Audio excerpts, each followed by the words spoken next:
All right, welcome everybody to the Corning Museum of Glass Amphitheater.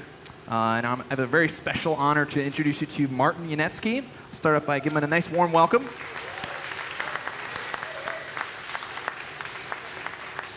And thanks to you joining us online here, tuning in to our live stream.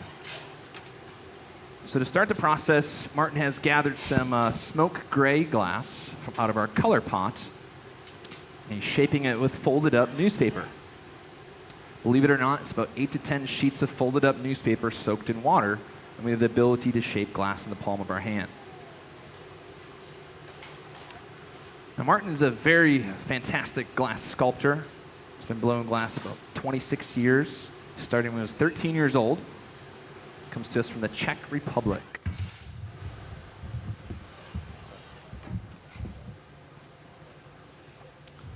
And if there's any questions throughout this demo, just find my attention. I'll answer them best I can. Is there any questions right now? How many folks have seen glass blowing before? Oh, great. Awesome. Got a few folks up there have seen glass before, right?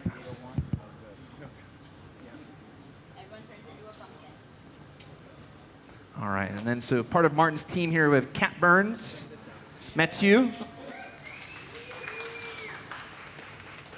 And then we have a few of the Corning folks, Dane Jack, Jeff Mack, Benjamin Ewing, Ross Delano, and myself, Josh.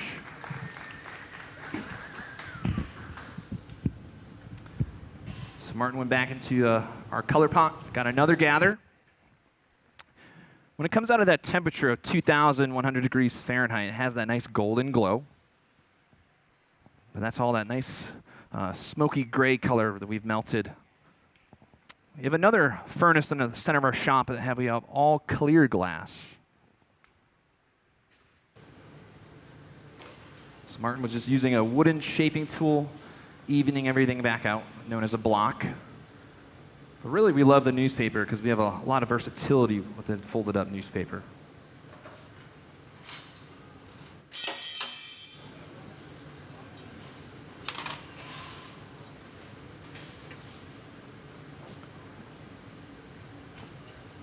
All right, back to the reheating chamber. The glass cools very quickly. We have a limited time to work at the bench, so you'll see us quite often going back and forth to that reheating chamber, also at 2,100 degrees Fahrenheit. Now we can see inside that chamber here on our monitor, and that's possible because of Corning. Right here in 1934, there was a glass developed called fused silica. There's a camera mounted behind that looking through that little window of fused silica.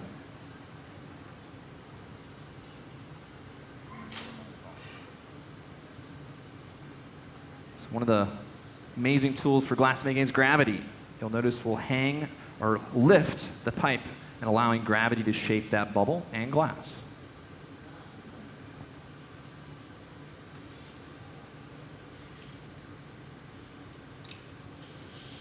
Now we're starting off today making part of the design of a skull first. Earlier, Martin was in here sculpting some flowers, some leaves. So we'll add that later. So those are currently warm in our garage. On the other side of our shop, we have a piece of equipment called the garage. Hence, we can park pieces of glass away.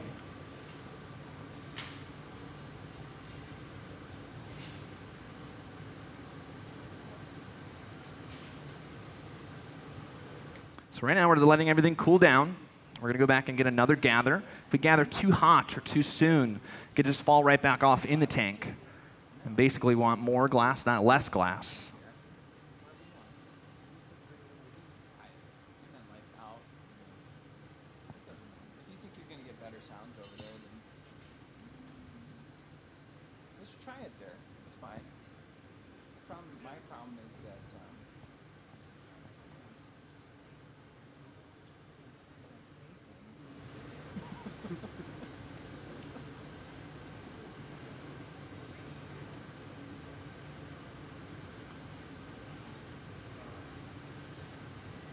Do you have a question? Yeah. What does it look like before it gets hot? Well, we melted a special color, smoke gray, for him. But generally, when it comes to us in a cullet form. I think I have one of these around here. It looks like a little ice cube. And then we add different metal oxides to pigment the glass. So in your dark cobalt blue, you got cobalt oxide. Green, you got iron oxide. In your most expensive color, pink, you got gold or gold chloride.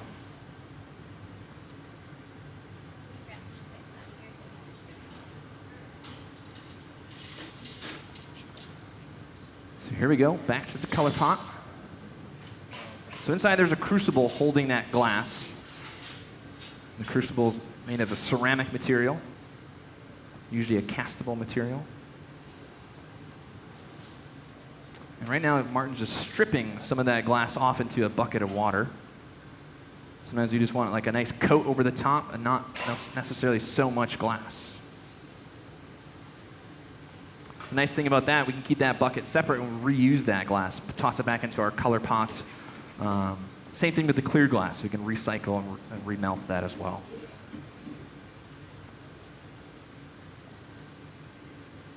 So another question we always get is, how come the pipe doesn't get hot? Well, it does. You saw Martin actually just cooling down the pipe there at the pipe cooler. There's about a 1.5 feet, 2 feet section on the blowpipe, or punty. So we call the tarnish zone or the hospital zone. But often, sometimes, the further you got to go into the furnace, the deeper the pipe goes and the hotter it gets often. But after the pipe cool, it generally doesn't travel up the pipe very much.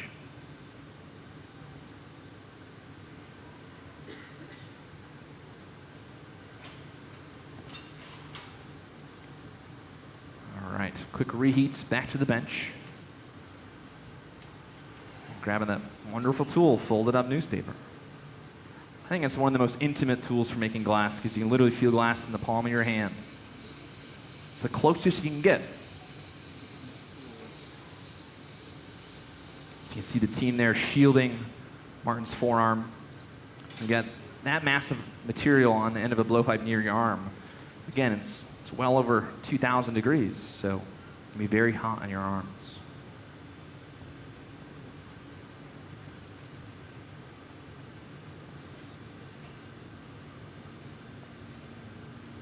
Any other questions right now? Has anybody blown glass in the crowd? Oh, good, good. We got a few out there.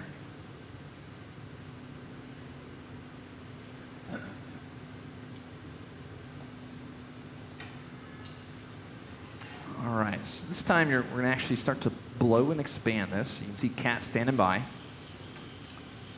Martin is the gaffer for this piece, so he's always the person in charge directing the team.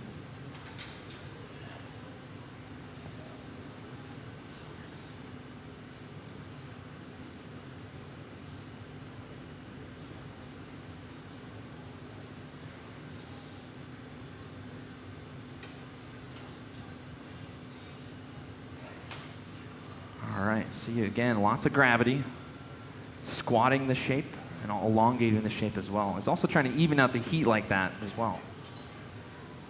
A little breath. So when the glass is hot, it's really elastic. The common misconception is we have to have really strong lungs to blow glass, and that's not the case. The hotter the glass, the easier it is to expand.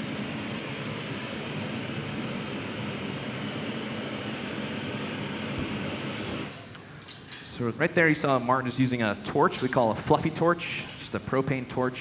It's a nice big flame. You can spot heat different areas of that bubble.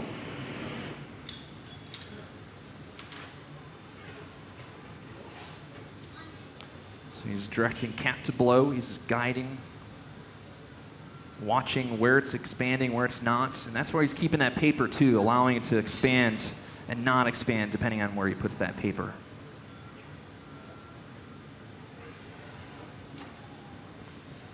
So here you see him squeezing something called the jacks. Makes something called a jack line or a neckline. That jack line will allow us to separate that bubble off of the iron or blowpipe. We do it on everything we make. It's how you get things off the pipe. So we'll refine that jack line throughout the process later and later. But think of it like a chocolate bar. You snap your little chocolate pieces. We can snap the glass there, controlling the break.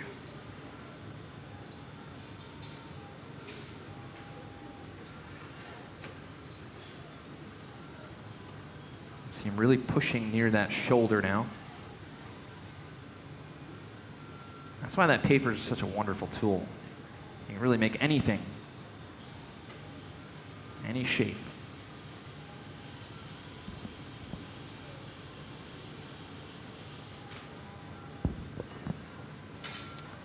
So often, sometimes we'll need to blow a little compressed air to keep that smoke out of the gaffer's eyes. Also, keeping it moist, keeping it wet will help that keep that smoke down as well. It's all about keeping that layer of steam in between the paper and the glass. It's the same principle for the wooden tool, the block that we were using earlier.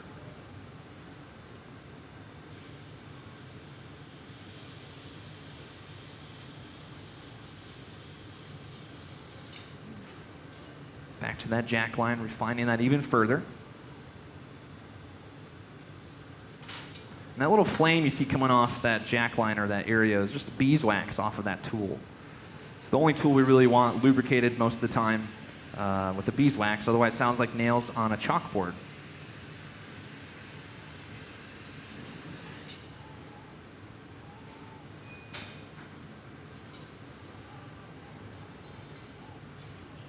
So also, if you haven't checked it out, our new glass now, our newest exhibition in our modern wing, if you're here joining us here at the museum, check it out. It's 100 different artists selected from around the world on a juried show. It's a great exhibition that we have currently going on here. And the folks that are joining us online, come to the museum. Check it out. So you can see Martin really starting to sculpt this bubble now.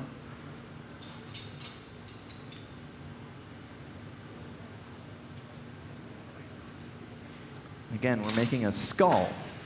So he's starting to get the base structure of the skull, or the base shape.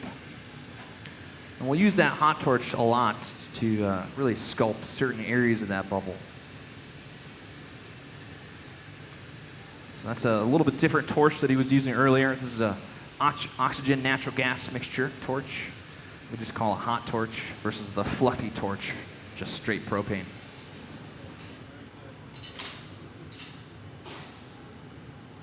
So we'll cut some of that off there. Pull. And back to the reheating chamber. So you're going to notice the cadence between the reheating chamber and the bench is going to start to pick up and slow down depending on what we're doing or what step we're at. But if the glass gets too cold, what's going to happen? It's going to crack. It's going to break. Thermal shock. So just because that end over there where he's torching is really hot, doesn't mean the other end is colder. All right. So I believe Martin's starting to prepare a hole where we can go inside the bubble. I'll pop a hole here with his tweezers. That way we can go inside the bubble and sculpt the bubble from the inside, pushing it out, and from outside pushing it in. So there he goes. Just using the spring of the tweezer to kind of pry that glass open.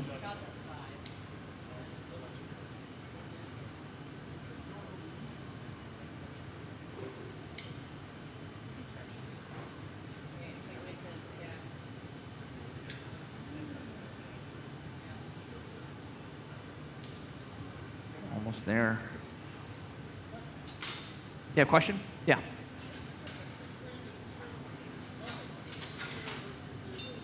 Yeah, what's the difference between the two pieces of equipment? Well, this is strictly just the reheating chamber.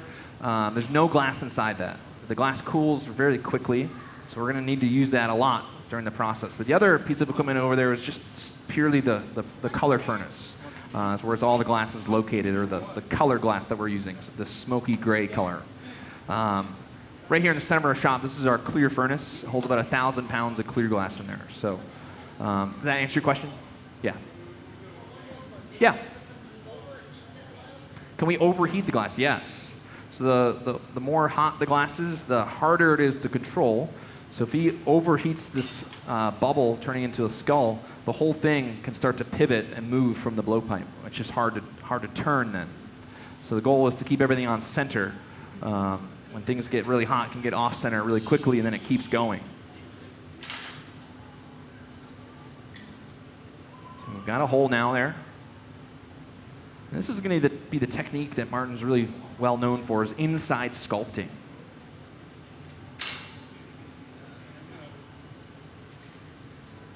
So we got Ross joining the team here now. The whole gang is here.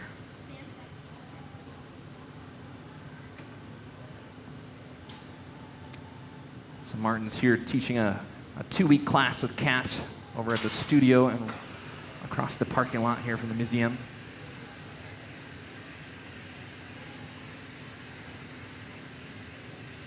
All right, so now we got our opening. We're going to start to spot heat different areas of this base structure for our skull to really start to give some detail.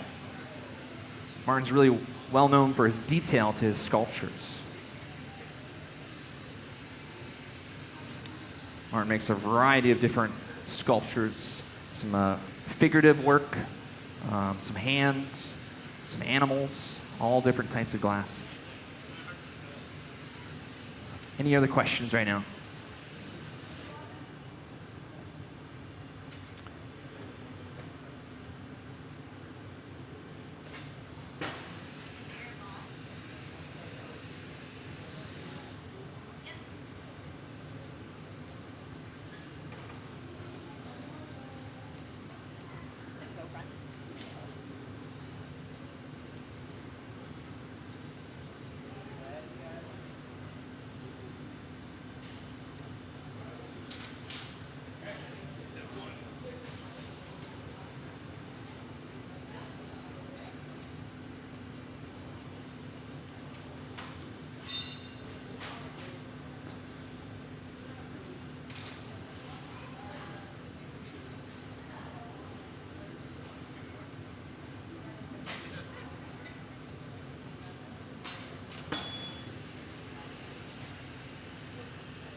All right, so we had a question come in from online. What do we know to put into our color furnace, or what decided that factor? So Martin wanted a special color made for him. We had the smoky gray, it's a manganese mixture of a soda lime glass. But there's about 80 pounds inside that crucible, so we'll use what we need to, and then the leftover we can just use for our normal hot glass shows and demonstrations until it's empty. And then we can melt a new color for anything really. So.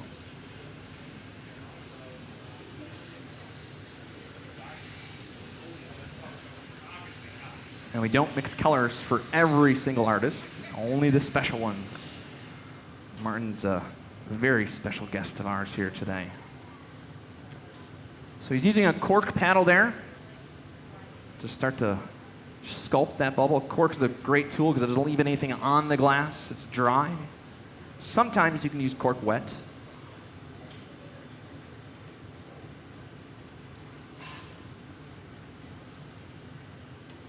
And short little flashes by Ross. Flashes is a term we use for a quick maintenance heat. Again, if we stay outside the room temperature or air temperature that we're at, the glass will cool and start to crack.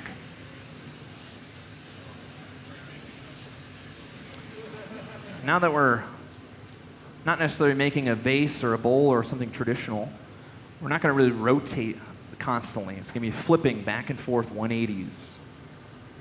Just keeping it on center, but allowing your adjustment and refinement as gravity works and plays with you.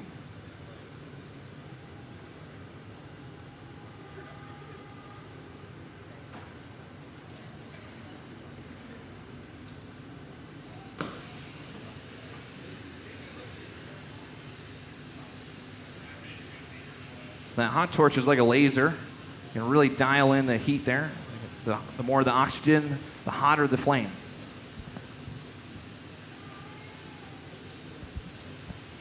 And I think someone had a question about overheating the glass earlier. If you don't have your mixture of gases right, you can actually boil the surface of the glass too. Especially certain colors, if colors are on the surface, you can also reduce, burn them out, or oxidize.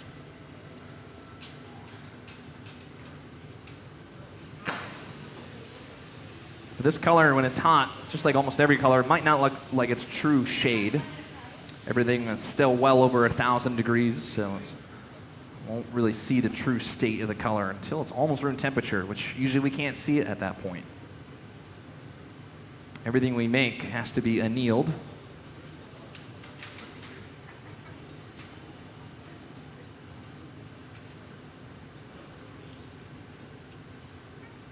So Martin travels the world sculpting glass all over the place. We're just privileged to have him here for 2 weeks.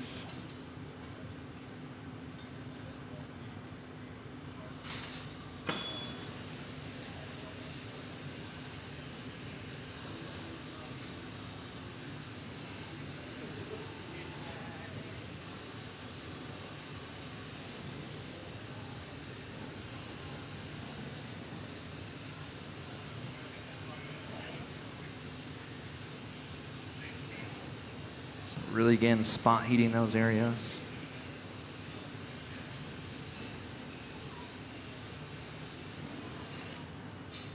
Goes inside that bubble, pushes it down.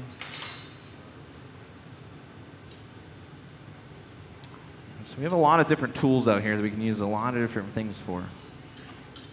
In the second tool caddy here, we have all of these inside sculpting tools. It has a big knob on the end that can go inside. It's really long, because if you put your fingers inside that bubble, it's very hot.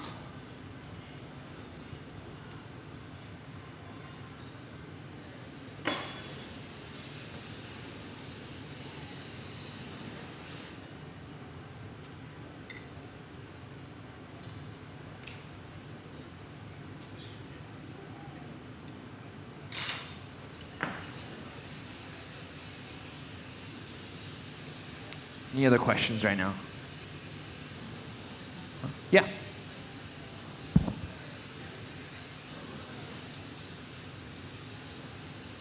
Is the color transparent? Yes. This color particularly is transparent. Yep. We got it out of our color pot, like a manganese mixture of a soda lime recipe. It's like a smoky gray. But yes, there is. We could melt an opaque color as well. All different metal oxides will pigment it. It's usually like baking, just following a recipe. If you don't follow the recipe very nice, your cake at home doesn't turn out very nice. Same concepts here. If we don't follow that recipe, the color could be incompatible, which ultimately it has a different COE of the clear glass that we have. If that's ever the case, then you only can use that glass by itself. But the nice thing is you can add a little bit of color, add some clear, and do anything with it really.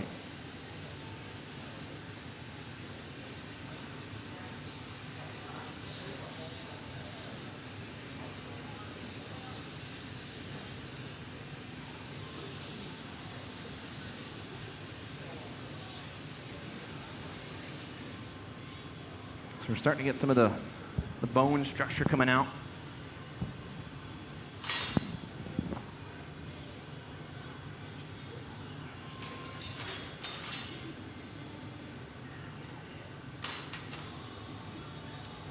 So another neat thing, if you guys haven't checked out, is Blown Away.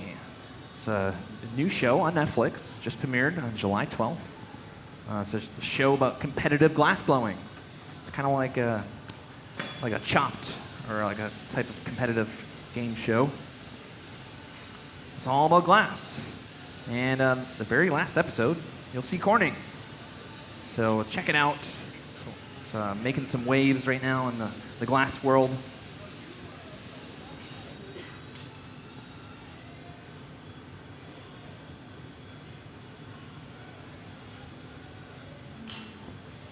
So it kind of looks almost like a butter knife there, but it's a sculpting tool. You could use a butter knife for that. That's a little bit wider, so it's a custom tool, it looks like.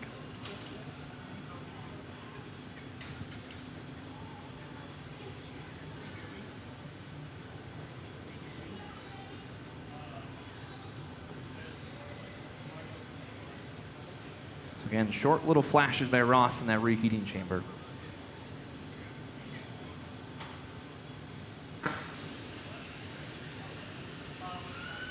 So this is really difficult without having torches, right? Always using that spot heater to really sculpt this bubble. So there's not enough time physically if you just use the heat of the glass. So the glass cools fairly quick.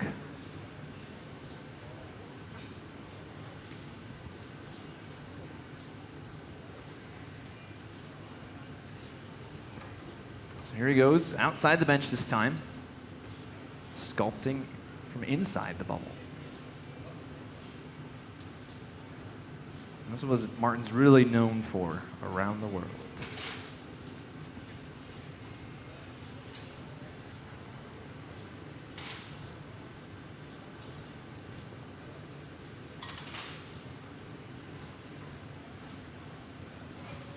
So after we get this skull all made, we'll keep it warm. We'll start to add some decorative features to this. I was talking about earlier, we had a garage full of parts that Martin has made earlier. Some flowers, some leaves.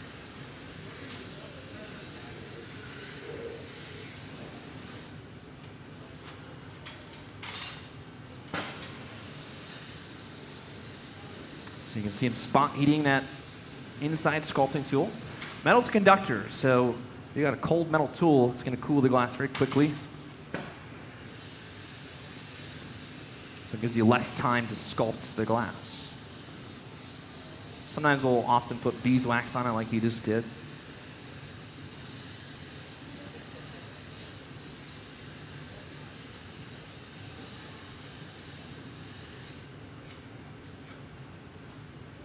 So pushing from outside to in. Look at that. Now we gotta do the exact same thing, make a match.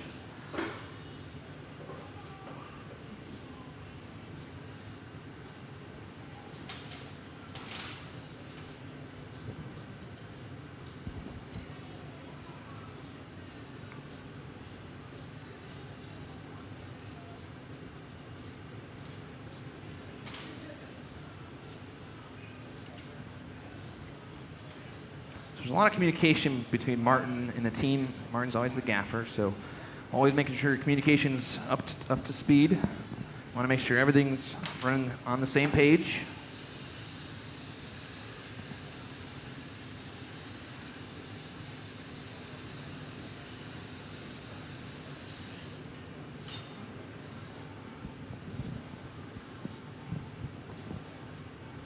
Now using a smaller inside sculpting tool, pushing that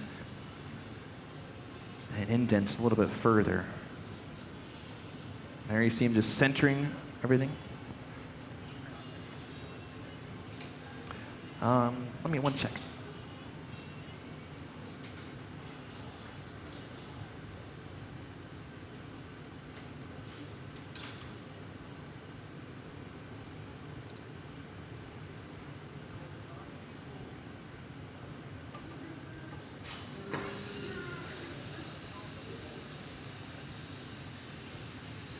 Spot heating that moil area. That's the first thing that typically gets cold. And cold here is relative. It's about 1,000 degrees. That's cold for glass. Sometimes that can get cracking, or sometimes actually chip off the blowpipe. So always got to be crucial to keep that moil nice and warm.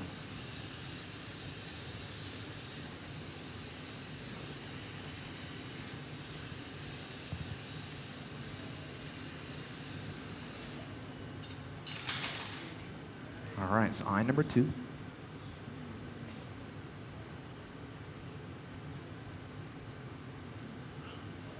I think the hardest thing about doing figurative work is making it symmetrical. Martin's a master at doing that.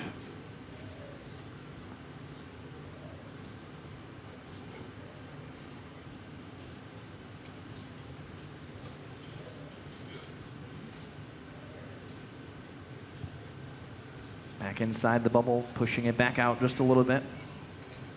So all the little details, you know.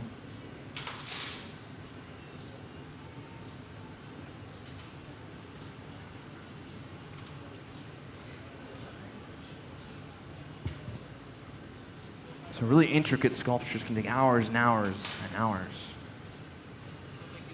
Martin's an expert at this craft. So we'll make this look like a cakewalk.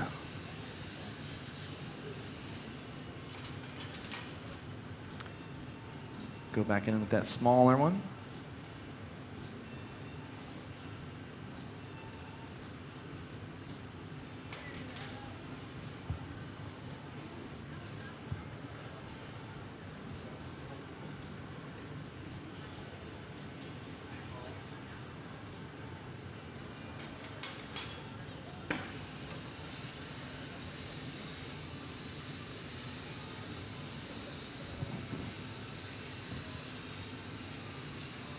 Now we'll start to spot heat around the eyes. A little more line detail there.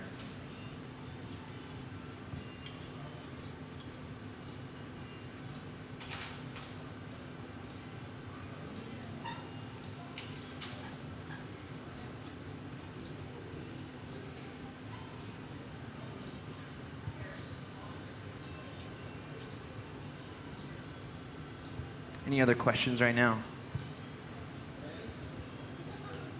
All right.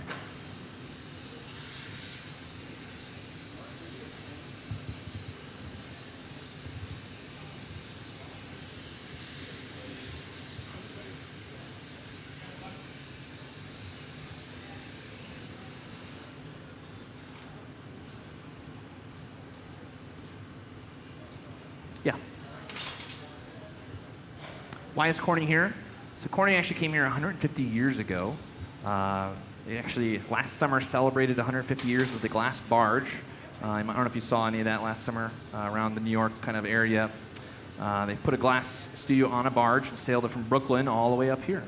So the reason we came here is due to the fuel source around here. Pennsylvania coal mines, lots of wood for iron and fuel sources.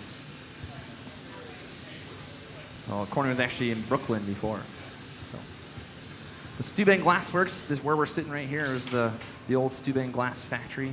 It's been made glass on this floor since 1951. And Corning's celebrating that tradition and keeping that going.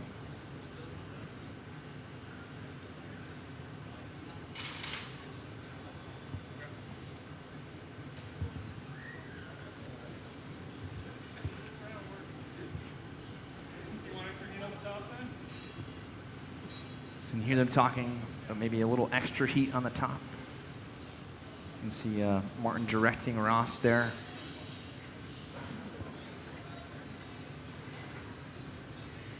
Martin, Ross, and Kat have worked a lot together over the years. Are any of his pieces on display? Yes. Yes, there's a few over at the studio. There's a couple here in the museum. Yeah, if he'll be here for another, I think another week and a half or so. So you can see him still make some of his work throughout the week. But yeah, check it out. Take a look over at the studio gallery display cases, and then also up here too.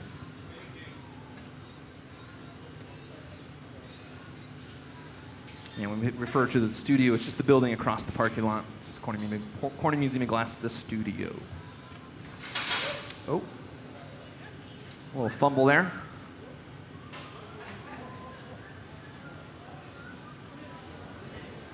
All part of the show. Luckily, nothing actually fell off the pipe when that happened. That restriction in that jack line near the blowpipe, that's the weakest spot.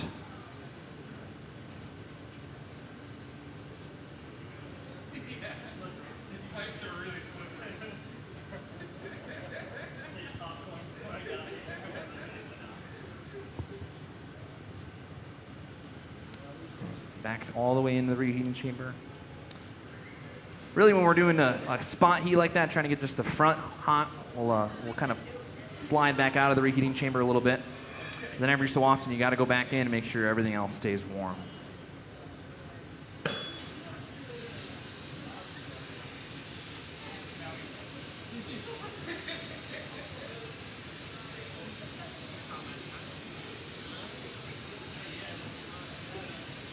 So eventually, we'll actually transfer this entire object onto another blowpipe or punty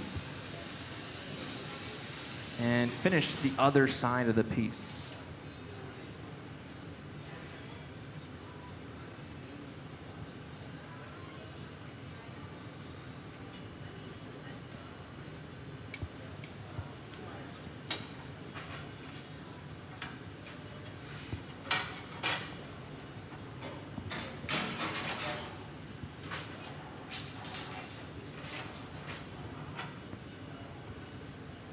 little slot in there.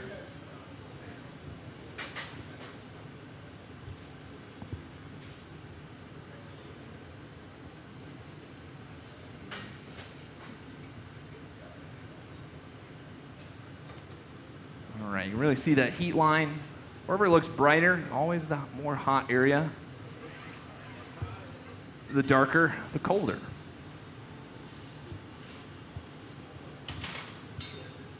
So we'll squeeze that back down. We'll actually close the form again. Cut off any excess glass there. Then we'll blow and puff that area back out.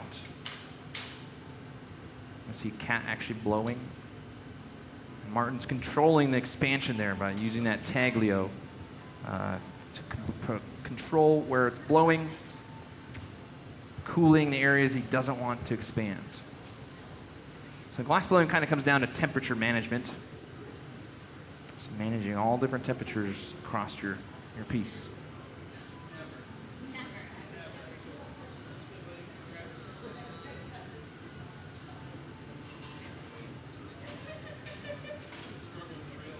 So grab that cork again, start to shape the cranial area now.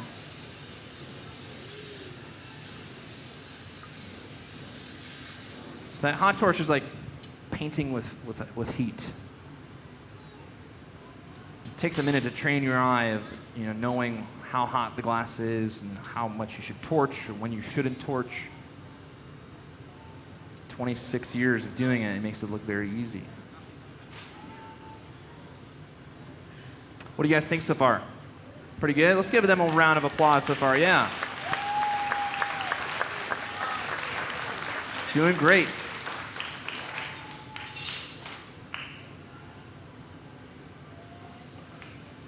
As glass blowers, we love rounds of applause, so keep them coming.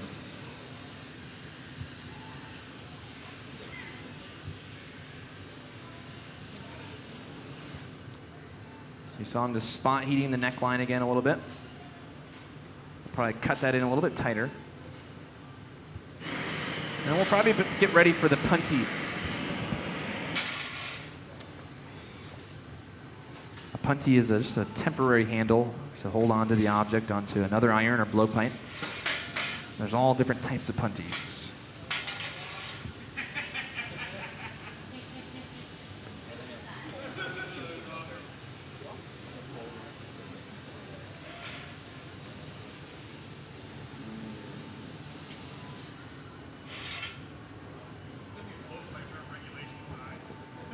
So you see him squeezing those jacks together, taking that jack line down a little tighter. The tighter it is, the easier it'll break.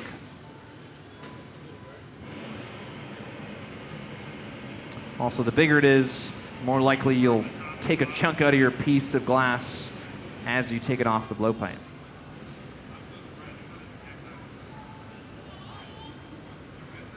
So Martin's preparing the punty.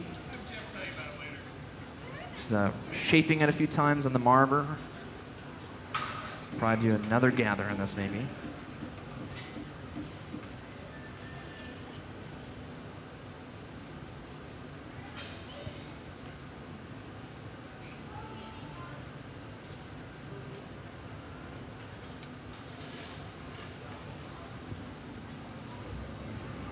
So Martin's doing a cold core punty. He's just actually submerged or quenched his glass into the bucket of water and just dipped half of that back into the furnace. And he's letting it flow over the original gather. So we want a cold core in this so it comes off real nice and easy off the sculpture later. So there's all different types of punties: a dome punty, a sculpture punty, a blown punty, a crown punty. They all have different uses for different scenarios. So there they go, aiming right on center. They'll squeeze a little restriction down in there in a minute. Straightening right now.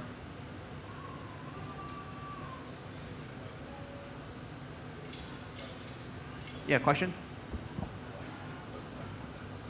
Why do you use a blowpipe instead of a punty? Sometimes it's just nice to have a little bit bigger of a punty.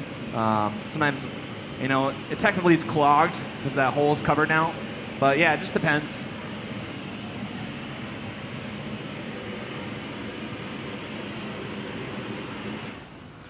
But if we wanted to use a blow pipe for a hollow punty or a crown punty or a blown punty, it's a great option for that. Yeah, successful transfer. So year 1, that doesn't look very nice when you break it off of a punty or a blow pipe. Year 26, looks pretty good. Now we're straightening everything up.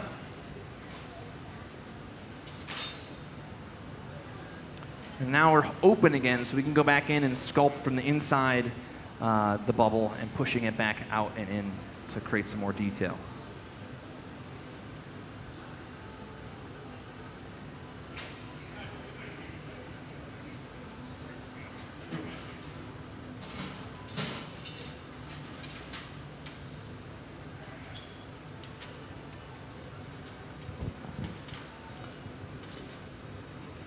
This really takes a minute to build that heat back up since we've just gone 180 degrees. And dropped water on it, make it really cold, make it brittle, make it break off. Now we need to make it really hot. If you're outside of a temperature range, you drop water on it and try to reheat that again, it can crack. So we gotta be just right temperature when you transfer an object. Because again, thermal shock is always in the back of the mind.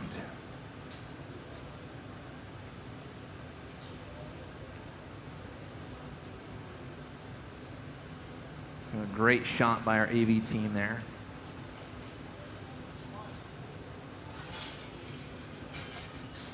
Again, going all the way in for the flash, being cautious. Now that we're on a punty, it's a delicate connection there a little bit, so we always want to be cautious of letting that get too cold.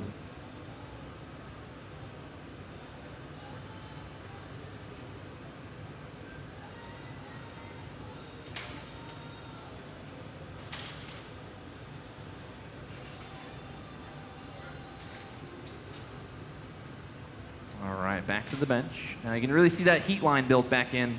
We'll go in with his jacks. We'll trim away any excess material there. When you think of glass, you don't think of you can cut glass, but when it's hot enough, you can. But if it's too hot, it's too hard to cut. It's just like caramel dripping everywhere. If it's too cold, it's physically hard to cut. So you gotta be just at the right temperature there.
All right, back to the bench. I'll start to sculpt that a little bit with that cork paddle. Another trim.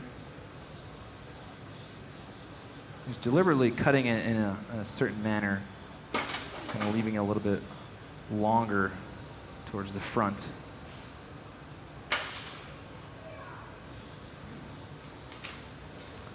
It's amazing, we're seeing a master at work right now. Yeah, question?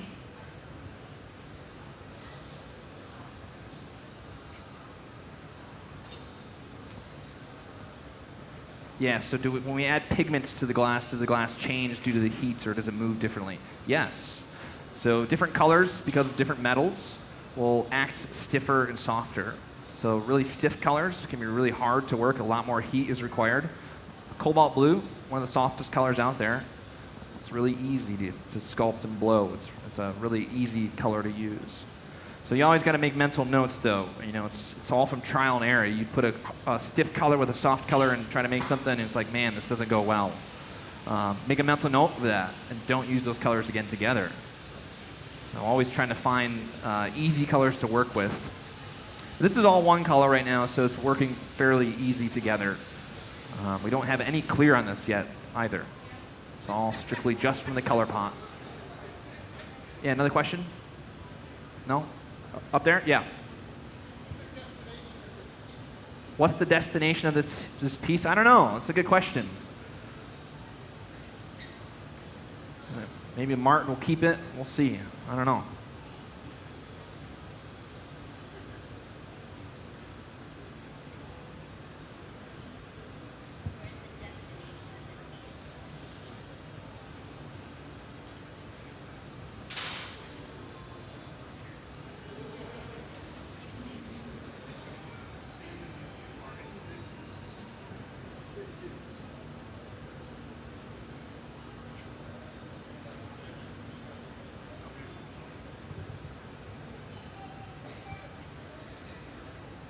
You have a question? Yeah.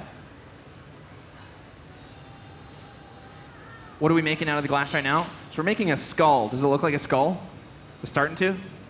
Yeah, so we're going to make a skull. We have some flowers and some leaves that Martin has already made. They're staying warm in a machine called the garage over here. And we'll attach those later here. So he's just kind of, he's got some of the base of the skull down, but he's going to keep refining that further and further. Yeah, great question, though.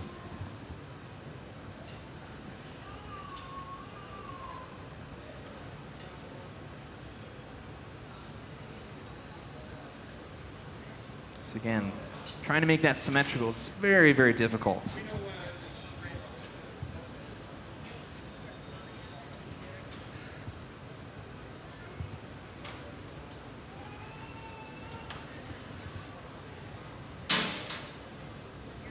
So some of Martin's bigger pieces he's made in the past have taken 4 or 5 hours long. We're not going to be that long tonight, don't worry.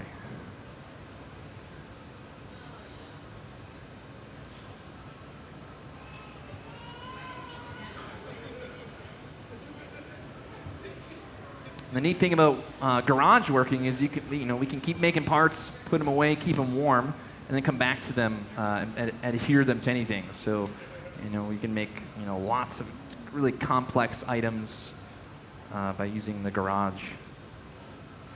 So another trim here.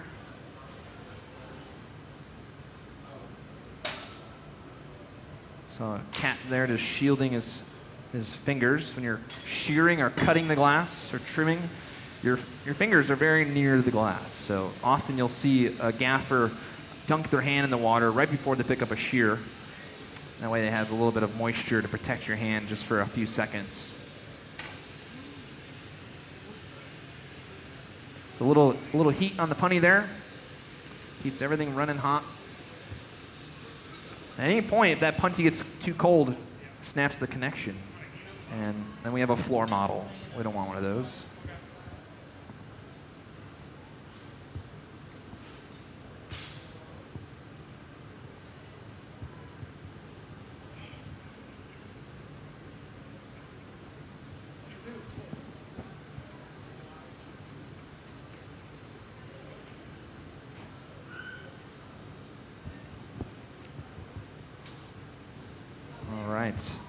So we kind of have the jaw structure almost there.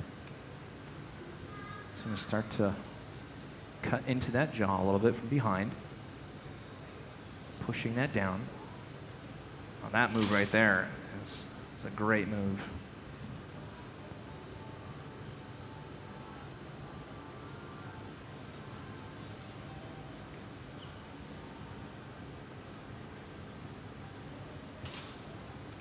Now does it look like a skull? Yeah?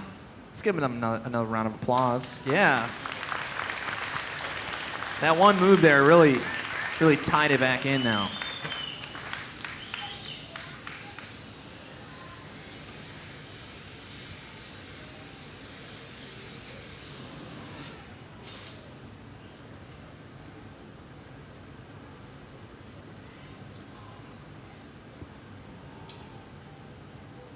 See those little details like that.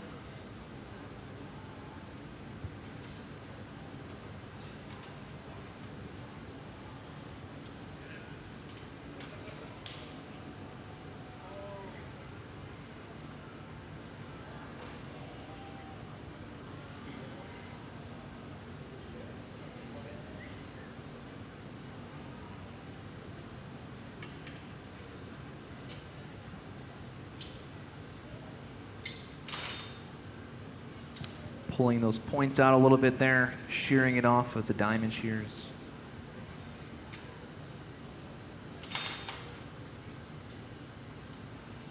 Straightening that jaw back up.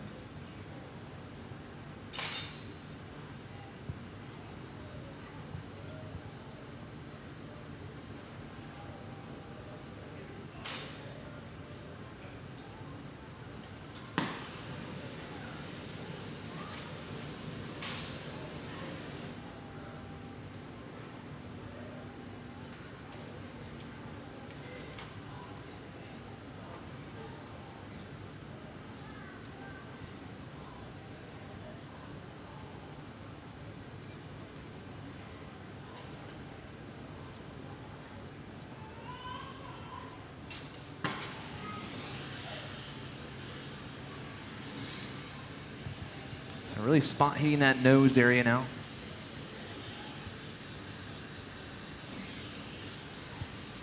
It's really cool that it's transparent. We can see through it as he's torching and heating there.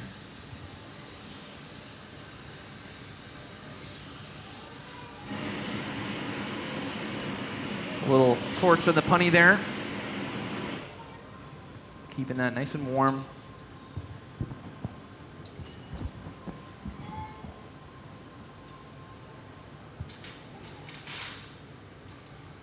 Again, back to the reheating chamber for a nice quick maintenance heat, flashing.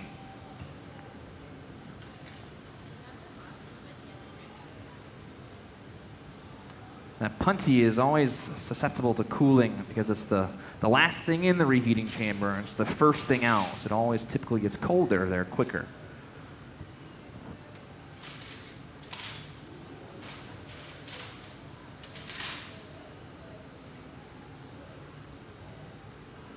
It's got lots of different tools up here. It's like a surgeon of glass.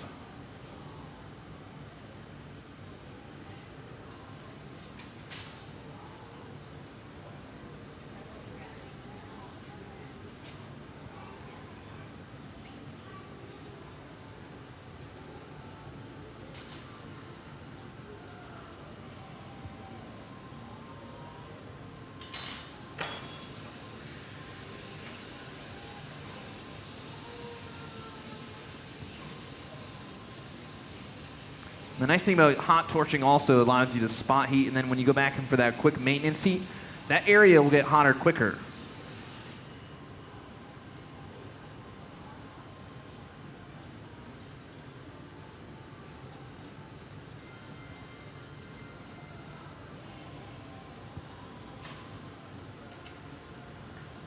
So sometimes there's not even communication happening between Ross, Kat, and Martin. It just happens effortless.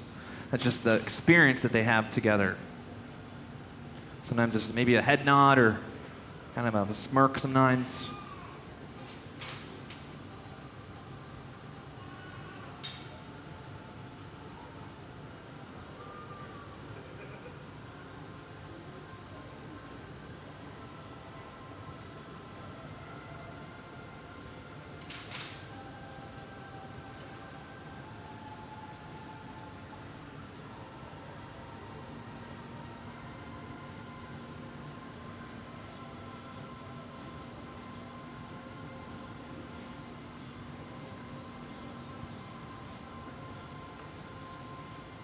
All right, back to Martin too.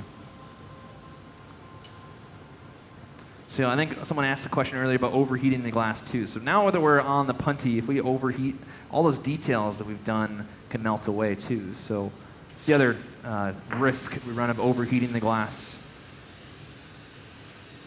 Ross has been doing it a long time.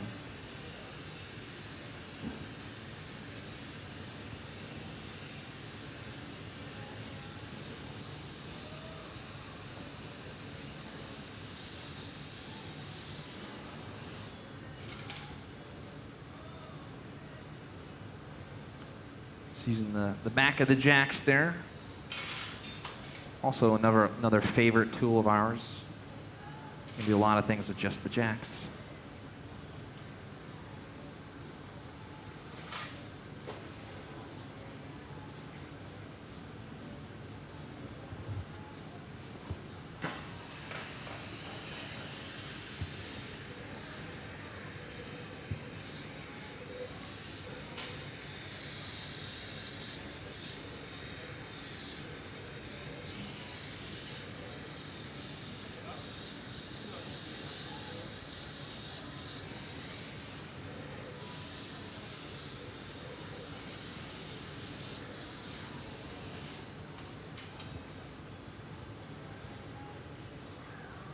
Squaring up that jawline there.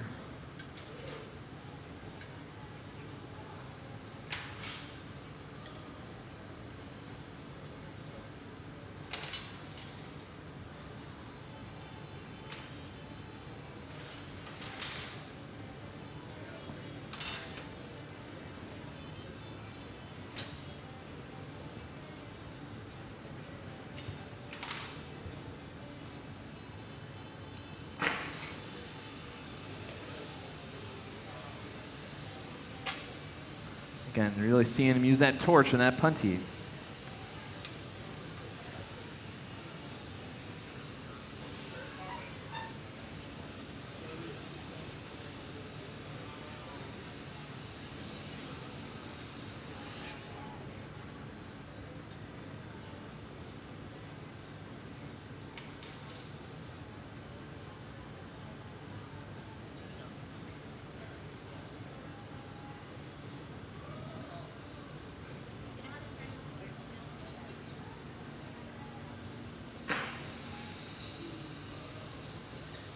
All right, so Martin's back on the outside of the bench.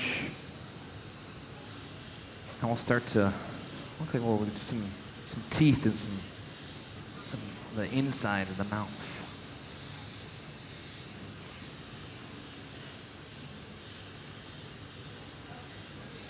So we'll cut a line in there.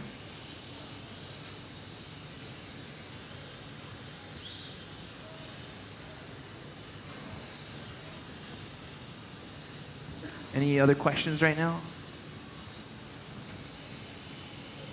Well, if you haven't tried blowing glass, you can do that right here at the museum, across the parking lot of the studio. There's a make your own area. And if you haven't checked it out, I highly recommend it.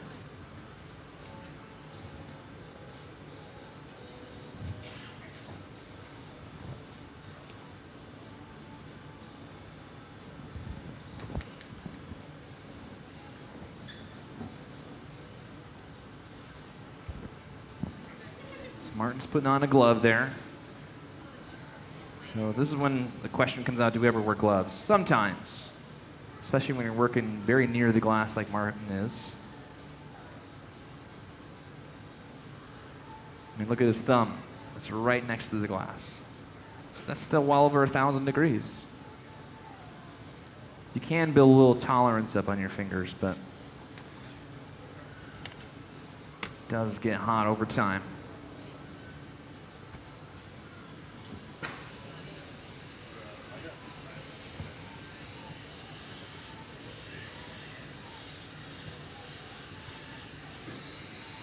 Really nice mouth there going. I'll start to create some teeth.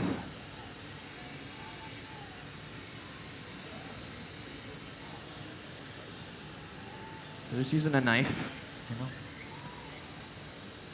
Looks like a custom knife, but you could really essentially just grab a butter knife and do that same little imprint of the teeth.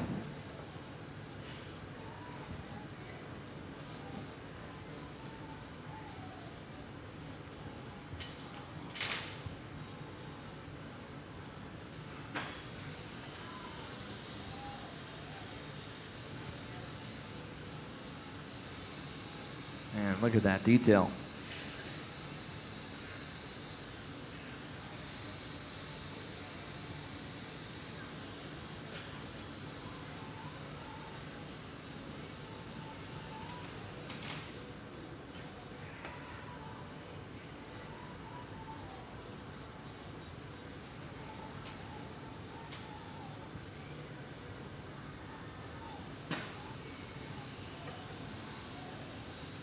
So hot sculpting is just kind of working on one thing at a time.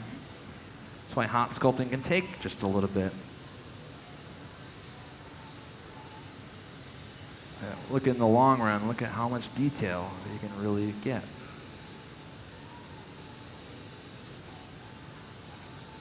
Wow, look at that fantastic shot.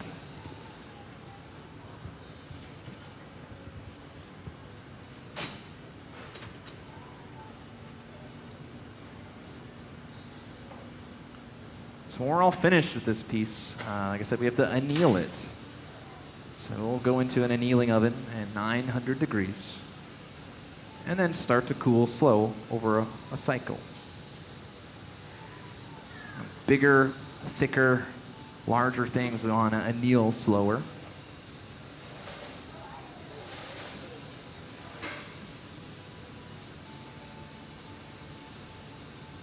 So all about the details right now. Look at that.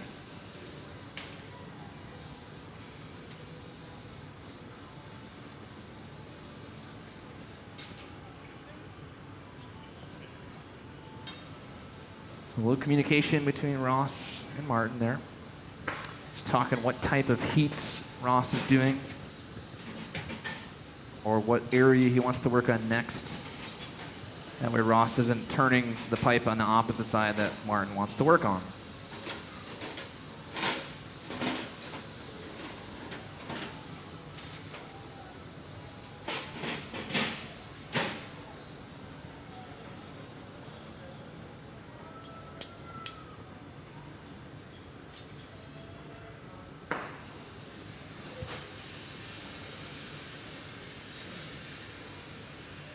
More punty love. A little heat on the punty again, keeping that nice and hot.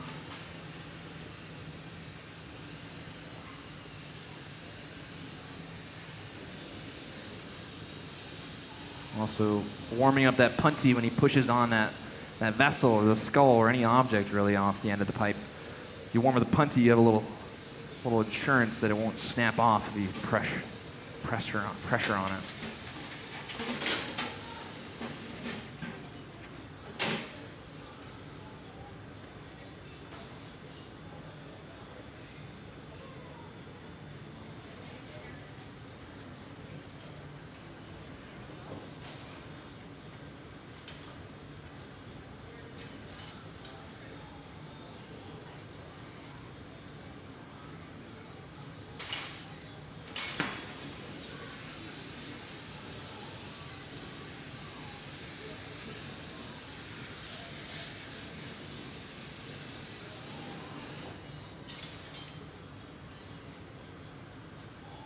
Using the back of the tweezer there.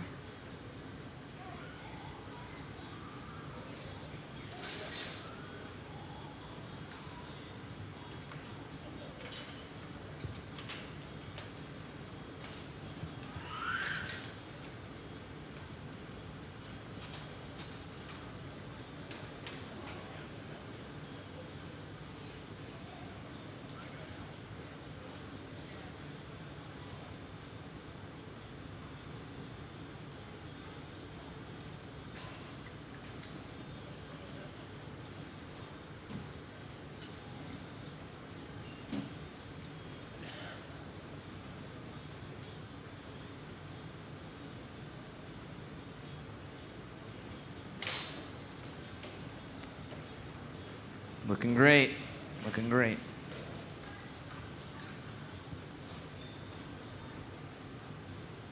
So Martin has a piece of glass in his mouth.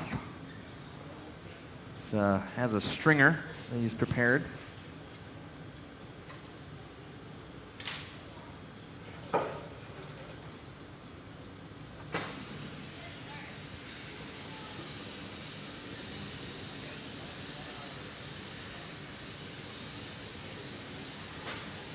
A little dancing up here too.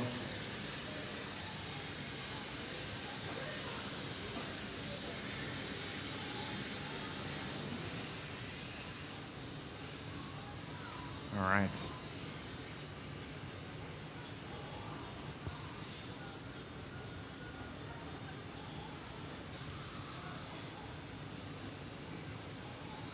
All right, so we're going to do a little bit of decorative detail now.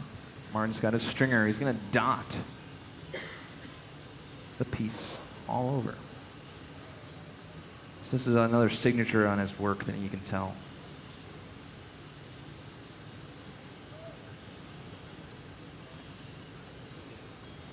So it's like just painting or drawing with glass there. You prepare the stringer, spot heat it with a torch, ball it up or round it off, and attach it.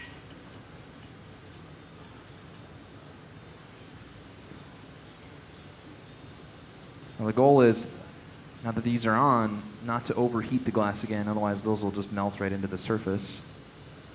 And we'll also lose all the other detail that we've done carving into the surface. Look at that. Fantastic shot there in the AV team.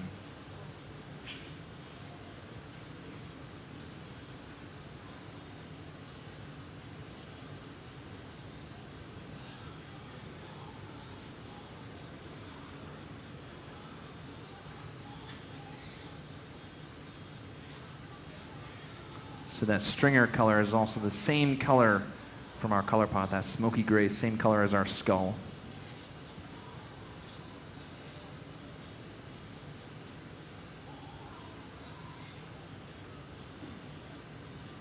It's all about the details, right?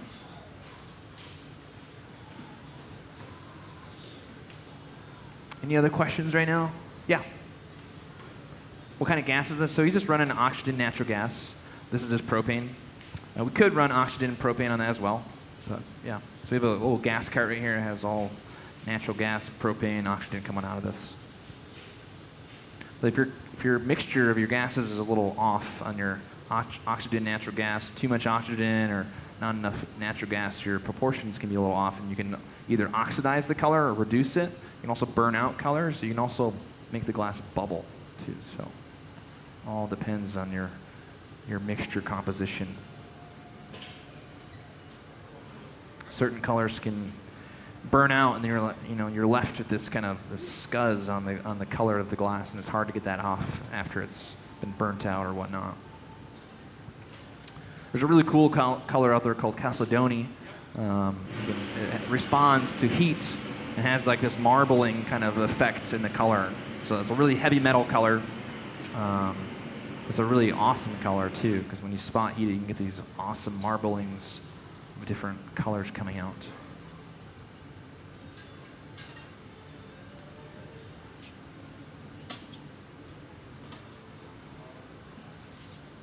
Look at that shot. Amazing.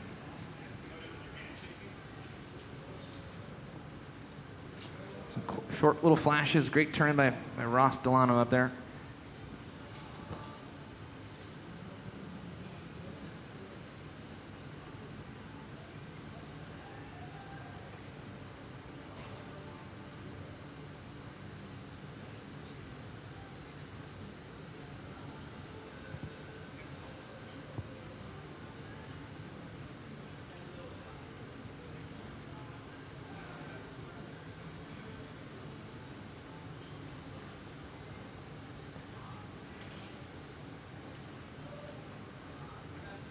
Yeah, question? Sorry.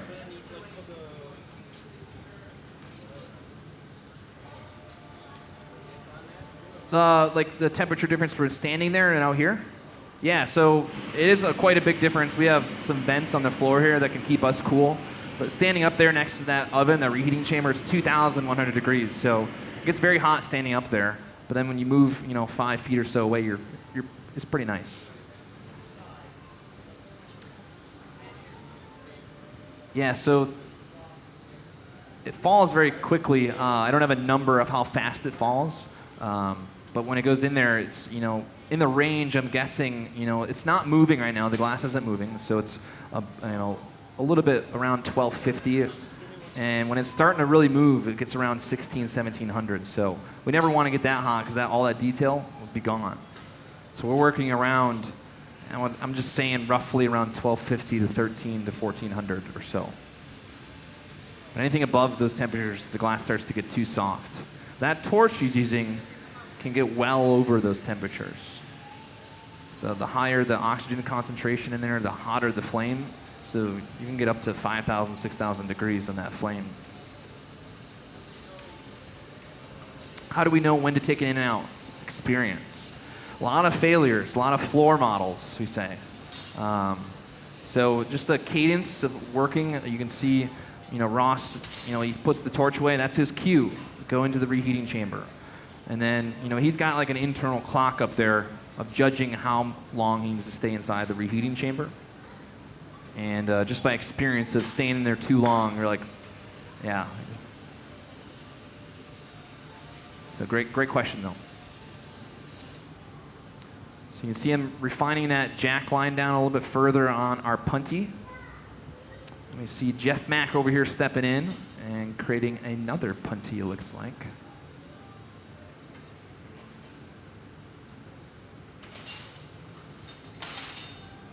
Any other questions right now? Yeah, question up there? One second, let me come up there. It's a little loud up here.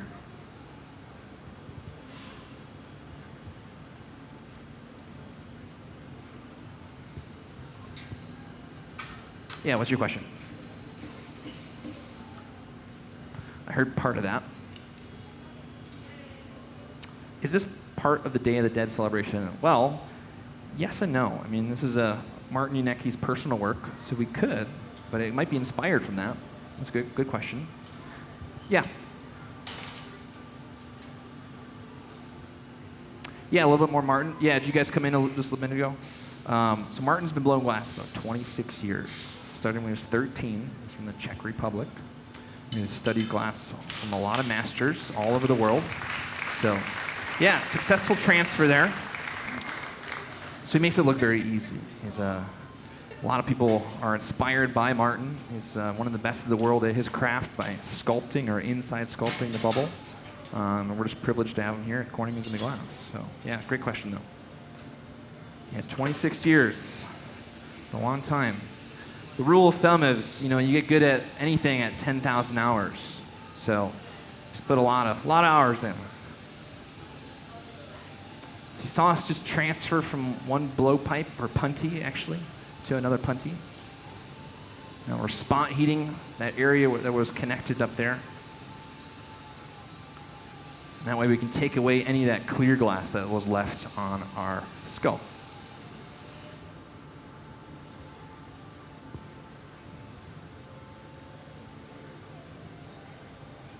Any other questions right now? No? Okay.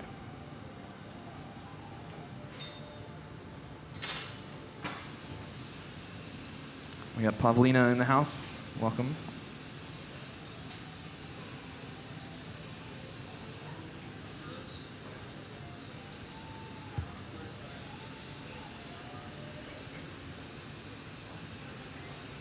So you can see that torch really getting that area hot. Grab that clear glass, take it away. You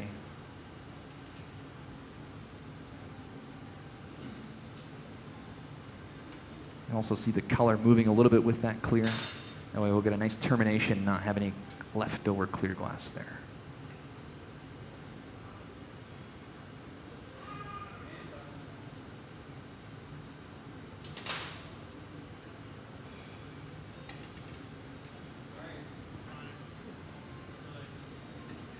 Now we'll really focus that heat up there on that top again, smooth that out, make it look like there was nothing ever touched up there.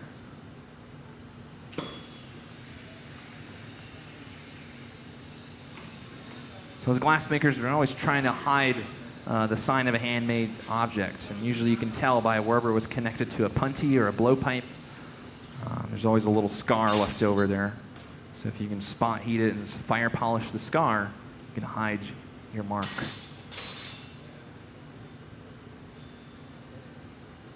So that tool he's using is something called the diamond shear. It's another favorite for a glass maker. You can cut glass really easily with that tool. You can grab onto other pipes or punties.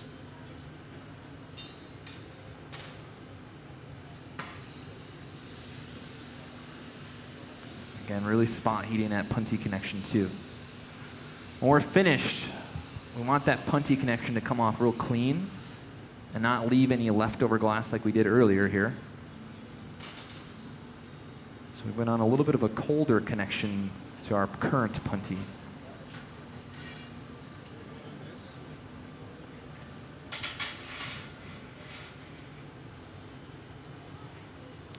So as that reheating chamber also is opened up further, it's a lot hotter on the gaffer or the assistants. The front row might be able to feel the heat coming off of that with that 2 doors open already.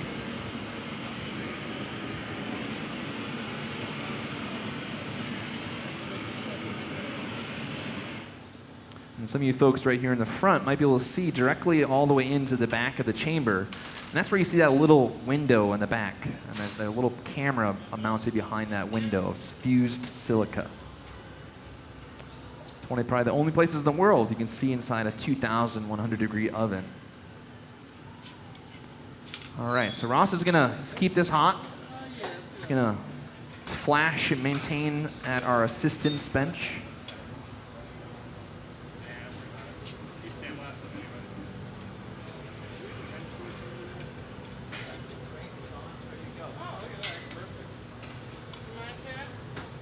Cat will help out Ross here, and they'll keep the punty warm on that. Meanwhile, Martin's already started on another separate piece to this.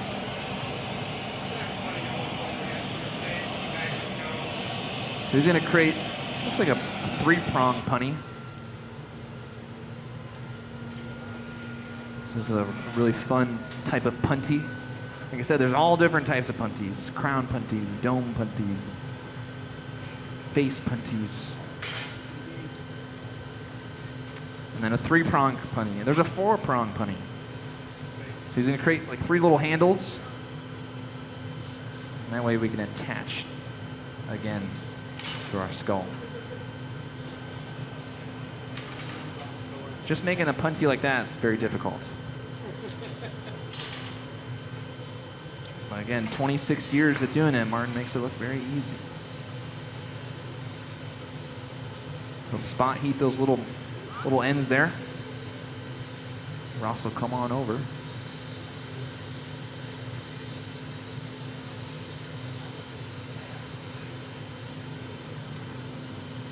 That way just the front of those little ends are hot. All right. So we're on our 3rd punty right now. We're going to go for our 4th punty. So we're going to let it flip. We're going to attach here. There he goes. 1, 2, 3. All 3 of them down. Now, we'll refine those a little bit to create a little bit of a weakness spot. When we're ready to snap that back off, we have an area to break those 3 prongs off of. It's kind of like a claw holding on to it. A little tap pops right off. Yeah, let's give him a nice round of applause again.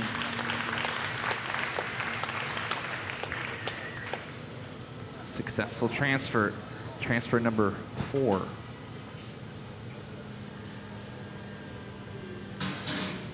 So if we were ever making like a vase or a bowl, we'd only transfer it one time. Something complicated, a sculpture like this, there's be lots of different things to it.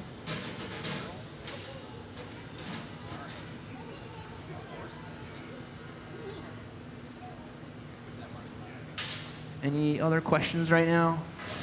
Yeah. Why is it a 3-prong punty? This is personal preference. Could have done a 4-prong punty. A 2-prong punty probably went to bed is nice. It's a little stronger with 3 contact spots. 4 is even better. 5s, 6. You can only get to so many, on a prong, but it does a little bit. It has a little bit more of a claw kind of grab to it. But those 3 spots of contacts, depends on if he takes them off where those little crimps are, right next to the little marble area of it. We can actually grind and take away glass if there's any left over there too sometimes.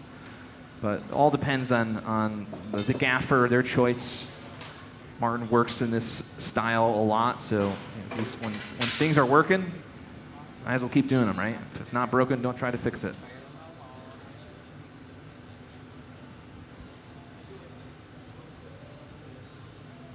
See him just telling Ross of how he wants the flipping, the turning,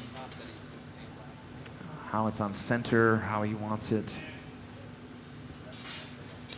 Now it's tricky with the 3-prong punty also. There's a lot of air going in between the piece of glass and the pipe or punty. So we're going to use a lot of torching now coming forward on that punty area of that 3-pronger.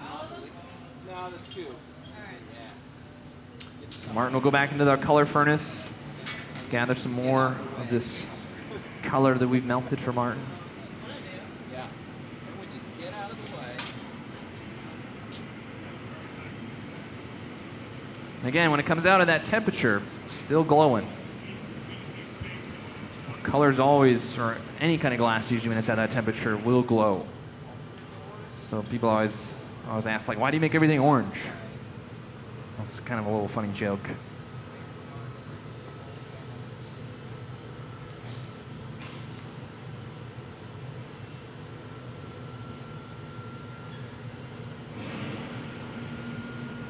You want a block that's wet? So Martin took a nice second gather in the color pot. Do a quick pipe cool there.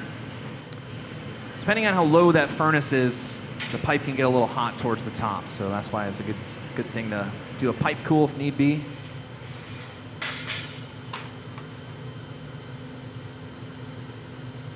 Martin will use the Marver, the material.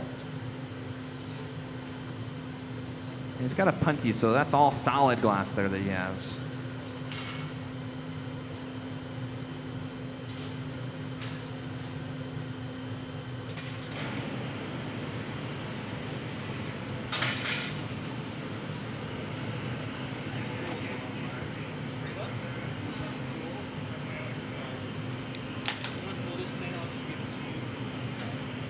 Right now we're just maintaining, or it's a holding pattern over here, just kind of maintaining the nice even heat.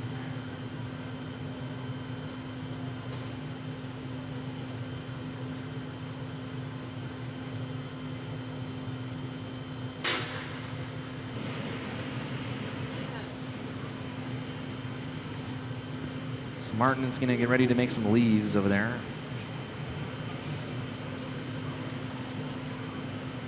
So I'm going to elongate and stretch that out over there.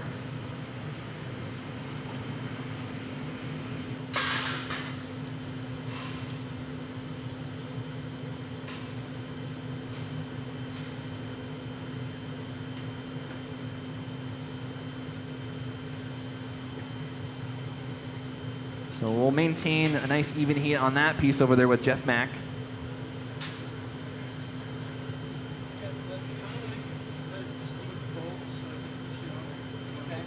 I think that might be the stem for our leaf.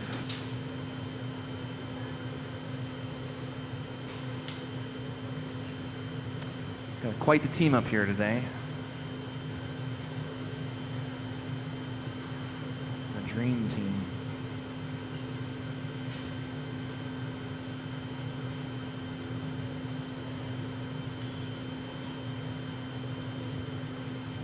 So here Martin said let it cool down a little bit. Kind of let the skull kind of set up just a little bit. If we flash it or go back in the reheating chamber too often, it generally is going to get warmer and warmer and warmer. So we got to maintain a nice even temperature, not let the temperature rise too much. So then every flash gets shorter and shorter because it's heating up too quickly.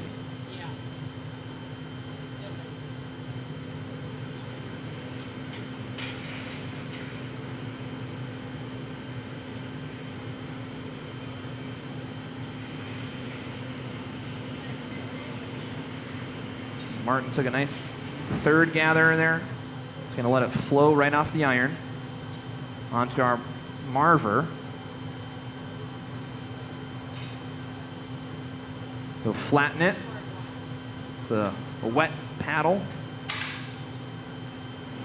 Then he'll take his stem and he'll lay it on top. It's beautiful. Let's give him a nice round of applause again.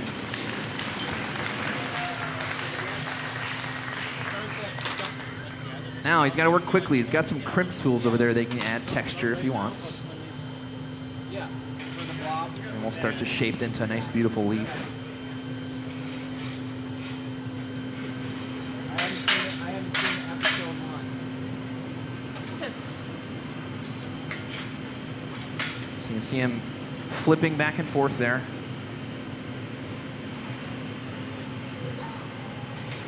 That fresh patty of glass is a lot hotter than that stem too, so trying to even out the temperature here too, but he wants that stem to stay a little structured so he can have time to shape that patty into a nice, beautiful leaf.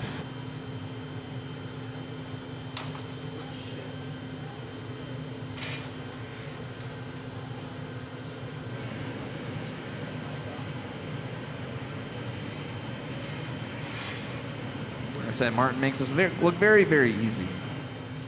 You know, you think you can just drop glass on a table and add a stem to it. It's a lot harder than it looks.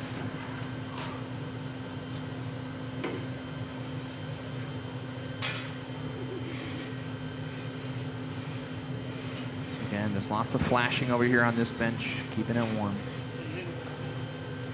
A lot of pressure on Ross, keeping it nice and hot. Not too hot, not too cold.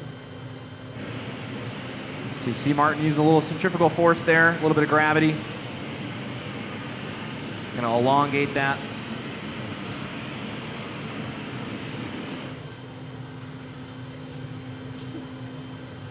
We'll chop off the leftover glass there in just a sec.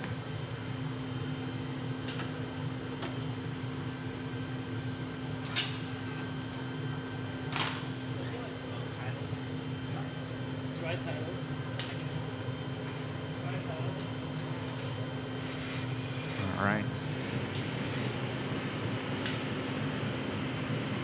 So he wants another paddle over there. Give it a little gesture he wants. And those are all the wood tools we use are hardwoods, usually cherry wood. There's a low resin and sap quality to it, so it'll leave nothing on the glass. And the grains of the wood are really tight, the fibers. So any kind of fruit wood or hardwood would work. But generally, all the tools we use are cherry wood.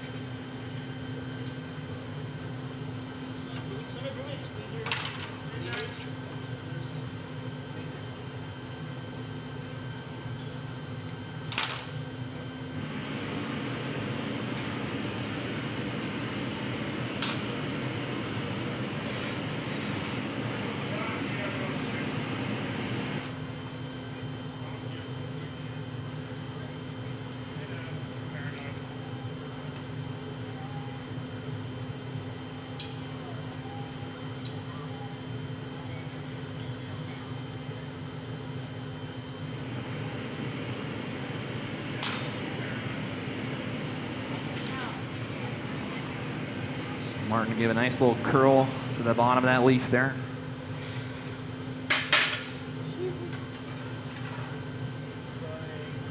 Ram jam.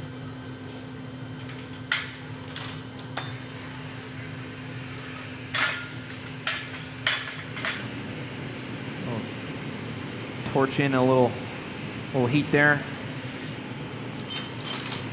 Make an area for the glass to break from. Known as a jack line. You just use the diamond shear to crimp it down like that.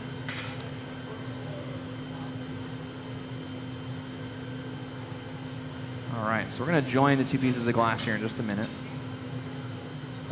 We're just kind of discussing where the contact will be. We're going to put that skull on the leaf.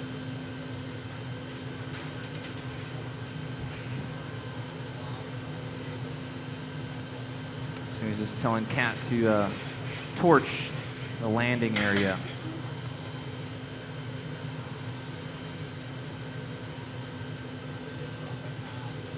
All right, so here we go.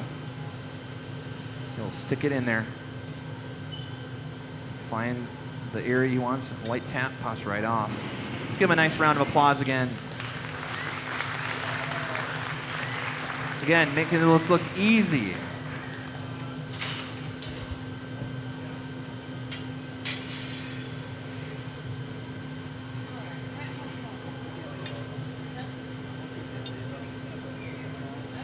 So adjusting it any further.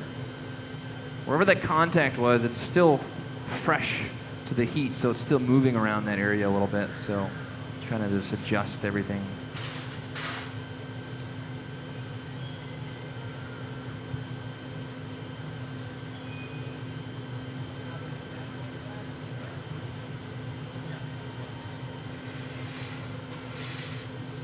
So we'll do that 2 more times, 2 more leaves, 2 more areas of contact onto the skull.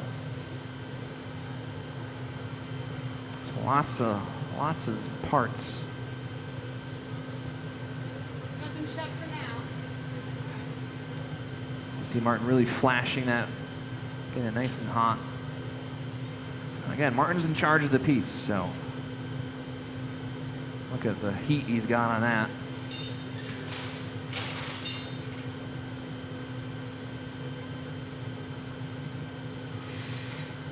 Stretching any further detail there.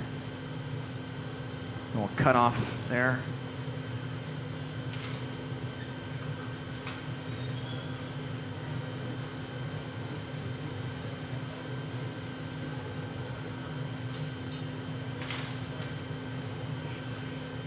So that heat's still on that leaf, so it's still moving. Everything else is a little bit more stable. Grabs his cork paddles.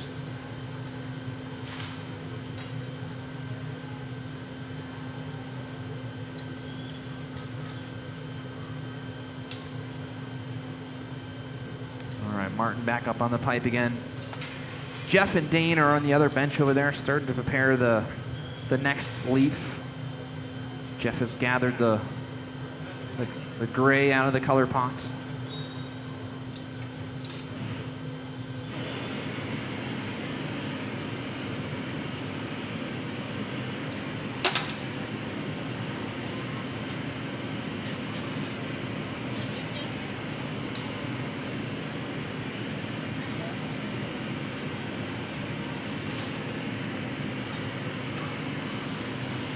You see Cat really being on that punty connection there, keeping it warm. We got all these parts, all these details. And I want to keep it all nice and hot now.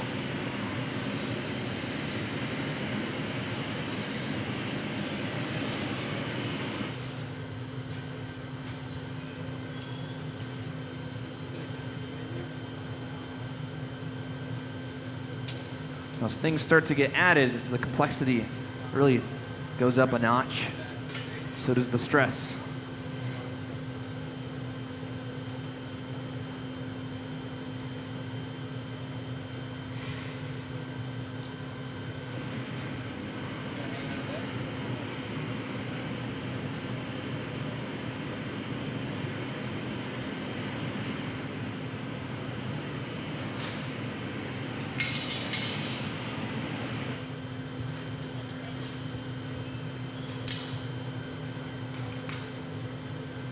So Dane's got the second stem over there.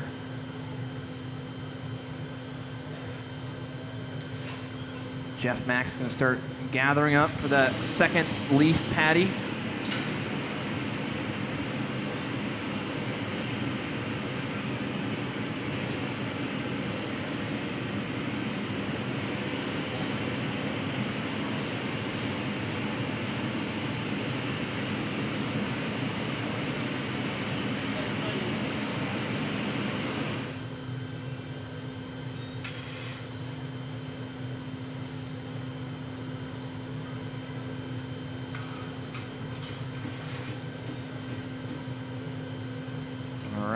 Lots of moving parts, lots of people.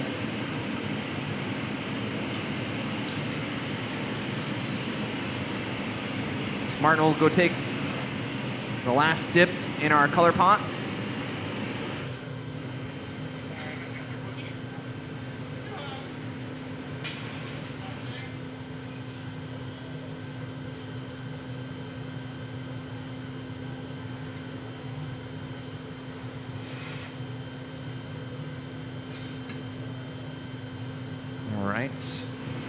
Here goes the cookie foot, we kind of call this, or just kind of dropping some glass on the Marver.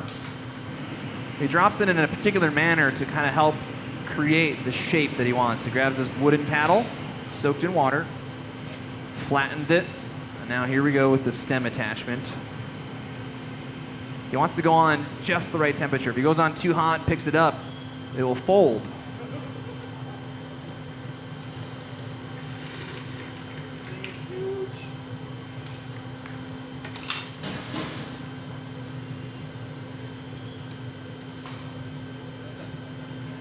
work on leaf number 2.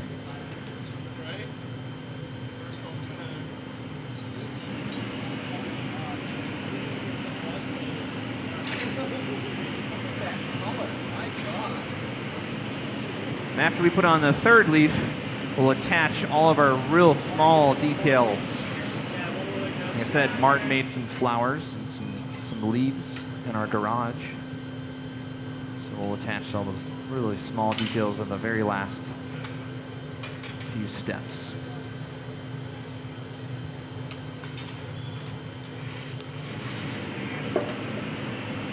So Kat's over here running 2 torches, keeping it all nice and hot still.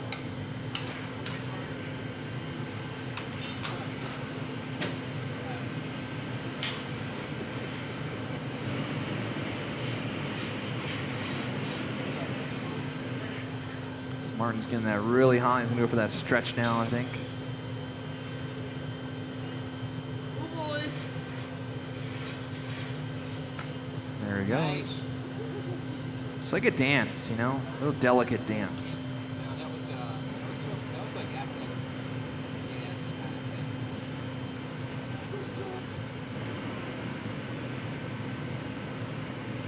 Don't stand anywhere near there with expensive camera equipment.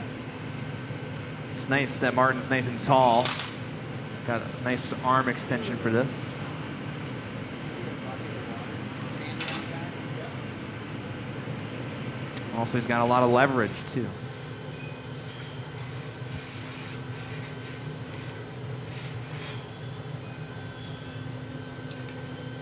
Look at that. Look how hot that is. See Jeff there shielding his hand. We'll cut off the remainder there. We'll wiggle, we'll snap. There it goes.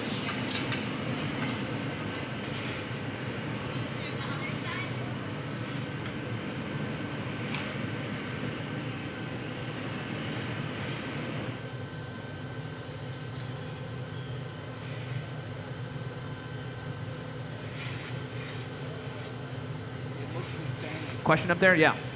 What? It looks the same. Is the color Rod? No, this is a homemade color, so it could be close to it, but it might not be the exact recipe. Yeah, good question. Yeah, we're using this smoky gray. It's a manganese recipe that we used. Manganese is typically associated with purple, so you might see a little purple kind of coming out, just a touch.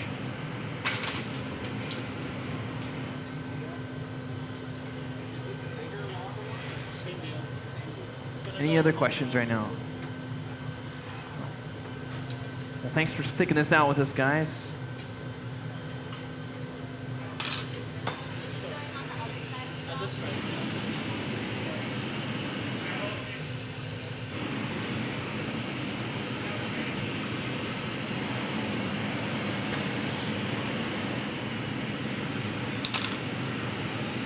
All right, so Martin's curled that in there. You see Kat spot heating the area where that will contact.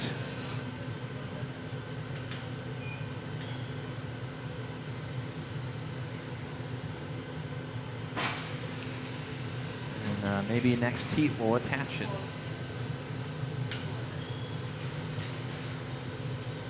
All right. So Jeff has already started gathering for the 3rd leaf.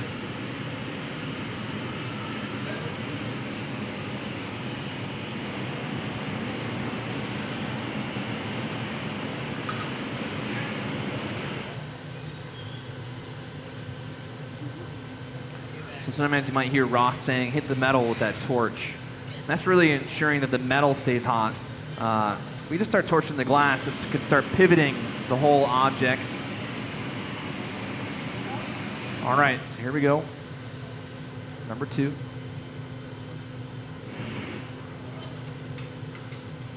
Look at that save.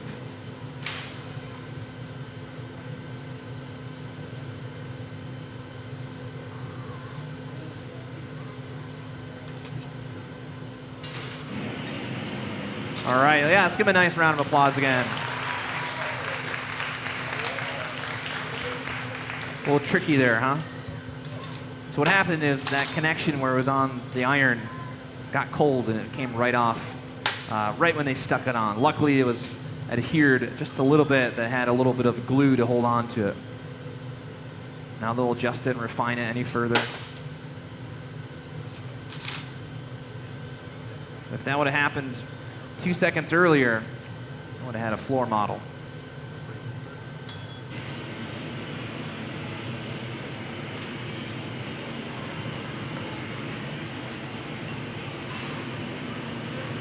So really torching those leaves again.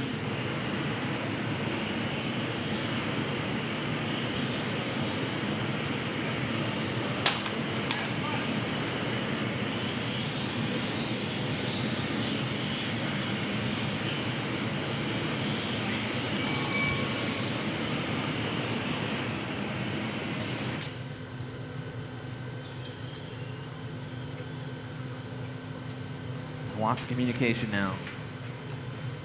It's key.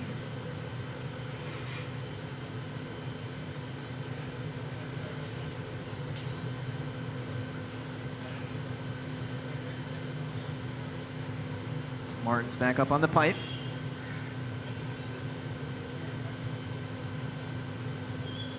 Really getting that nice and hot. Grabbing those cork paddles, giving any final gesture details to make them look real, make them look like they're got a little bit of movement.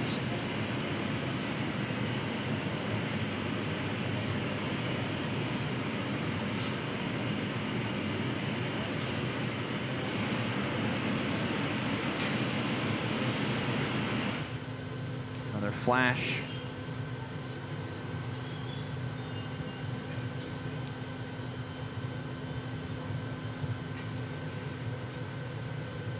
Dane's got the third stem staying hot over there. Just starting to gather again for the final leaf patty.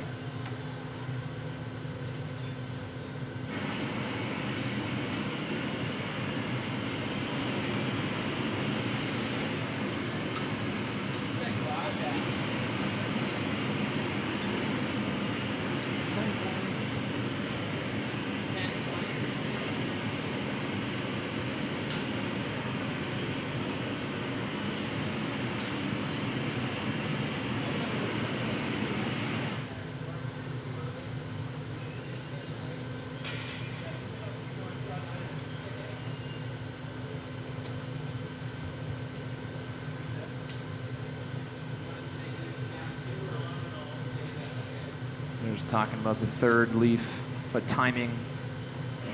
Make sure the timing is everything running right, nice and right.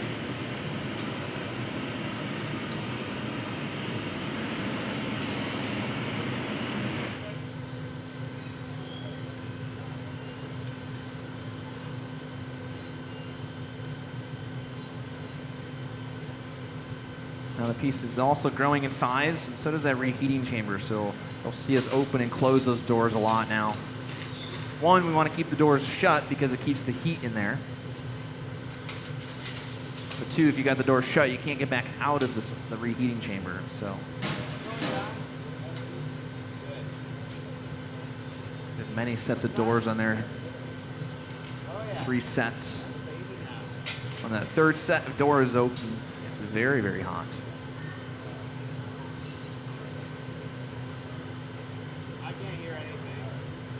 Nice heat on the bottom there.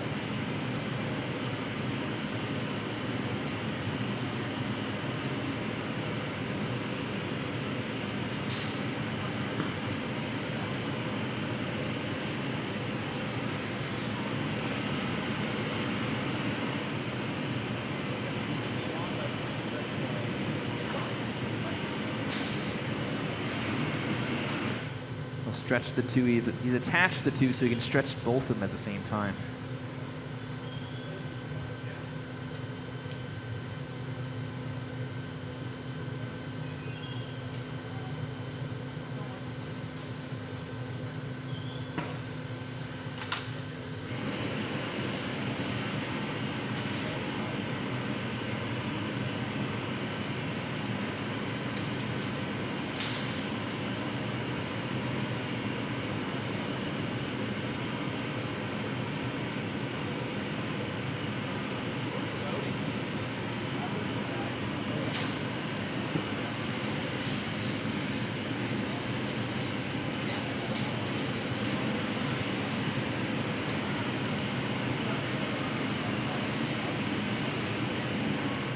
Lots of torching going on there.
What he just did there is actually take away some of the glass that actually touched or tagged the door, we say. So we don't want any refractory on it, so that's why he cut any of the glass that had it on it off.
All right, so just a quick heads up here for you folks here joining us here at the museum.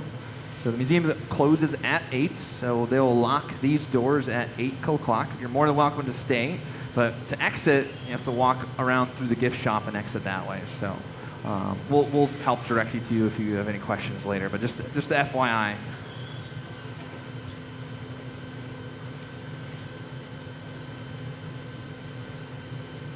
We're on a trainer now. We can't stop, so we got to finish the piece.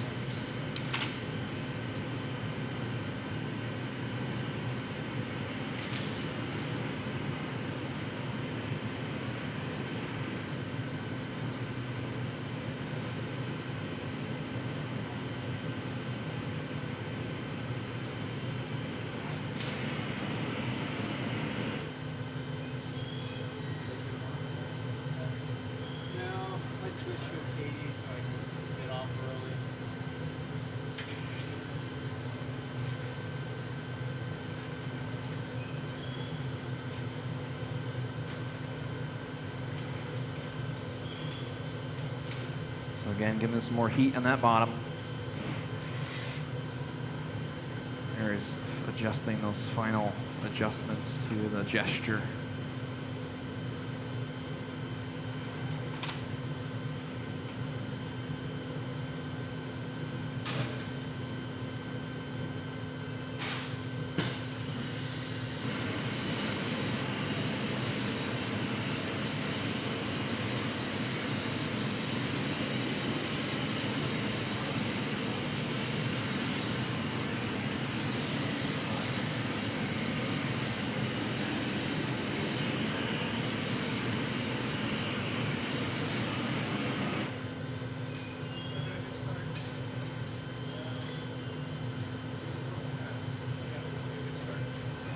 So there's the cue to Jeff to start gathering for the third one now.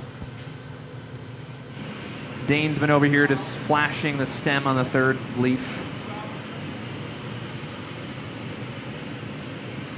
Yeah, that was a good technique of joining the two leaves together so they're stuck together, getting them hot, stretching them together, and then snipping them apart.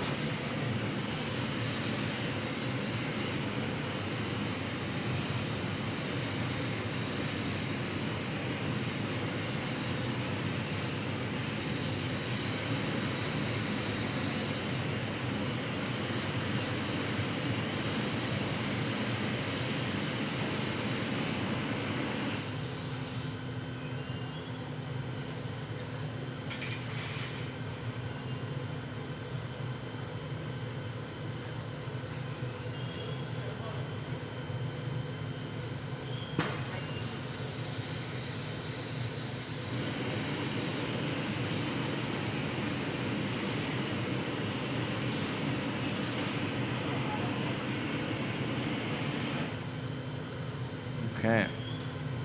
Got the two leaves on there, nice and finalized, the points to them.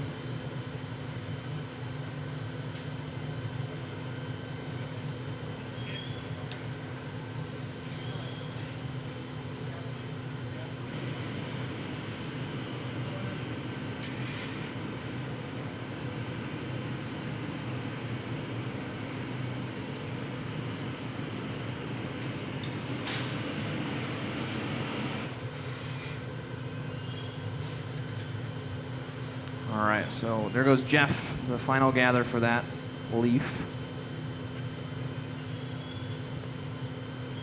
He'll come on over to the Marver.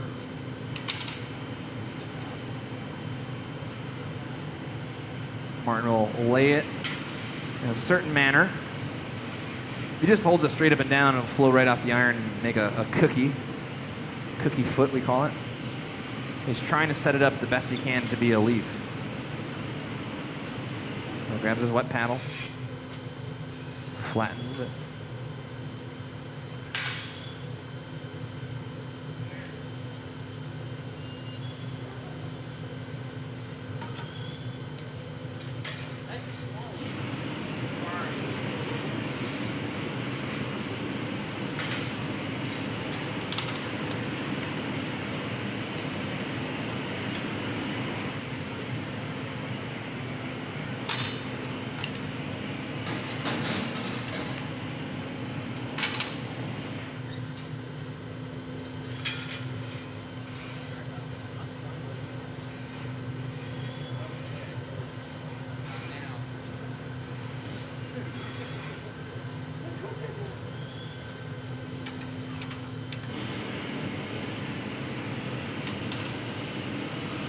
Martin will finalize the length of this third one. And we'll do our final third attachment of our third leaf.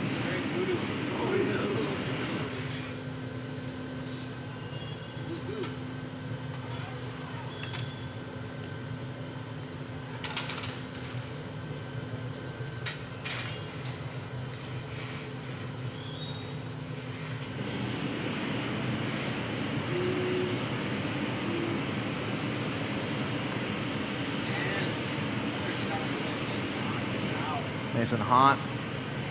A little centrifugal force there, turning the iron.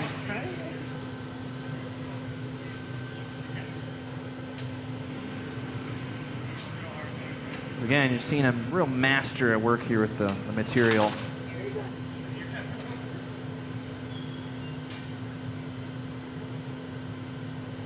It's a fine line of getting it to the hot enough spot where you can stretch it.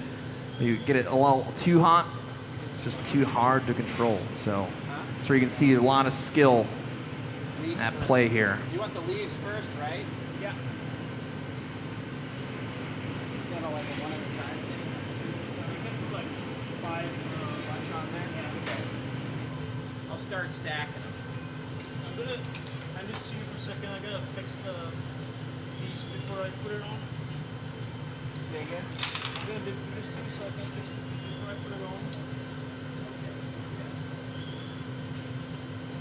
So the final curl there.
So, no more big leaves. We got little leaves.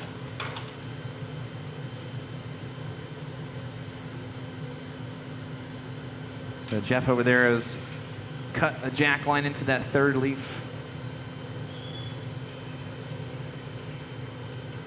Martin just wanted a little more heat on the two leaves that are on our sculpture right now.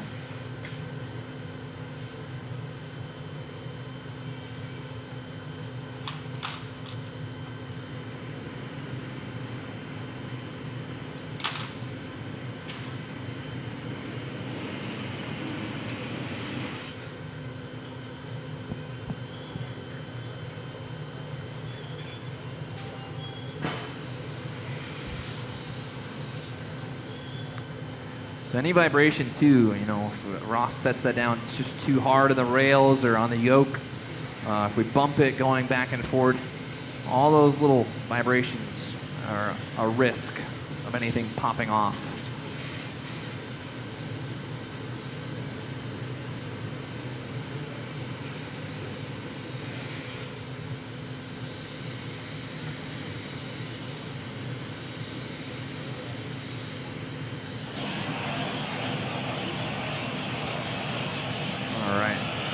I just heard Martin say, "Ready, Jeff." So it's a cue to almost ready for the attachment.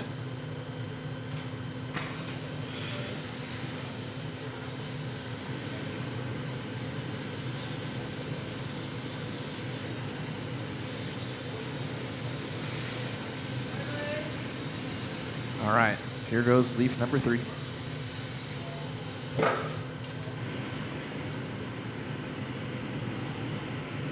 He'll lay it on there. Light tap, pops right off. Let's give him another round of applause. Yeah.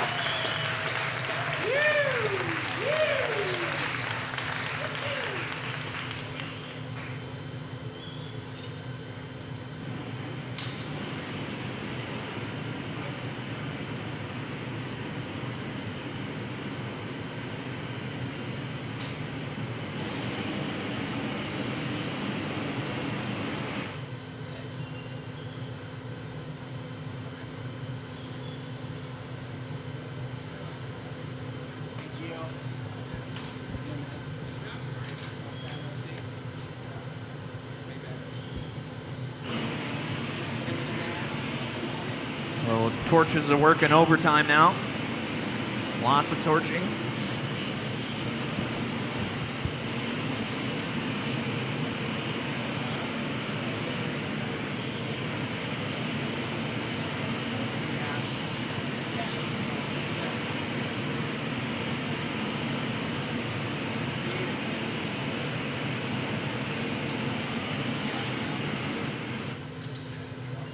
Real delicate balance now. Any other questions right now? No? Okay.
What's the value of the piece? That's a question you got to ask Martin.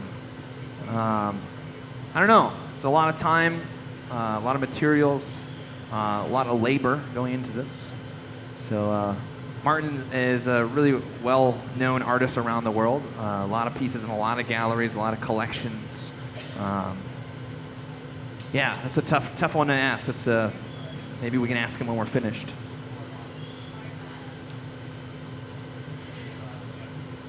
But I would guess lots and lots of money.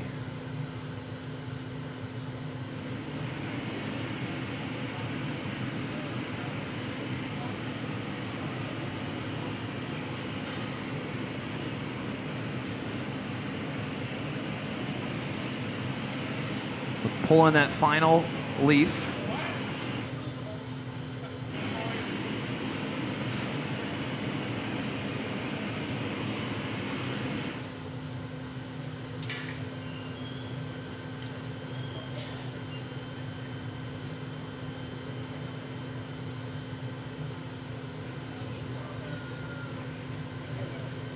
Martin's back up on the pipe again.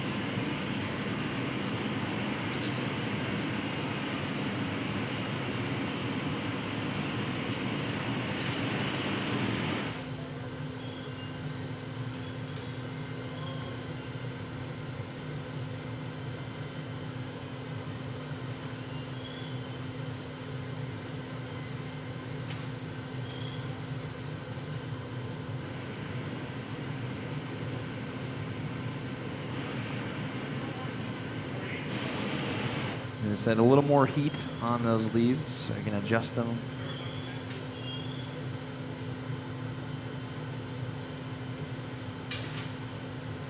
We'll also slide back just a little bit, just focusing the heat on those ends. But again, always going deep in there for a nice flash, keeping everything hot.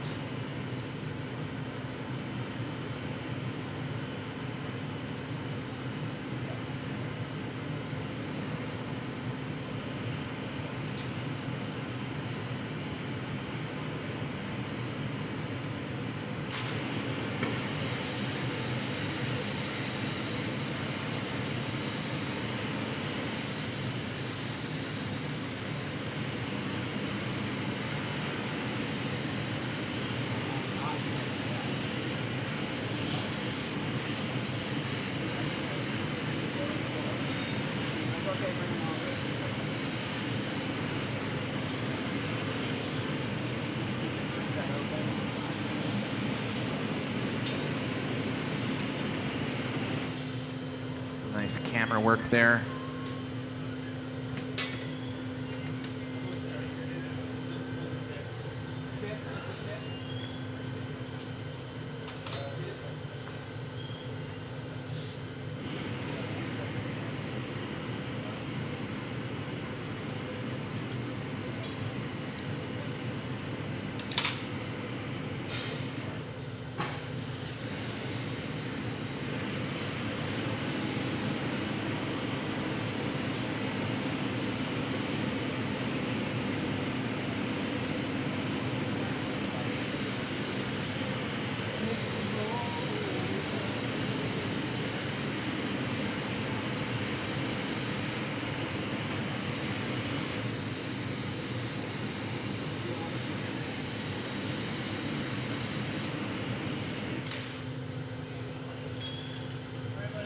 Wherever that last one came off the Punty iron, one, it's not a great break, so that's why he's cleaning up that point, making them all match.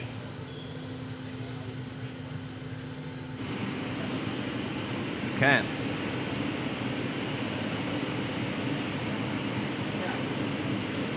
So now we'll start adding some of those little smaller details.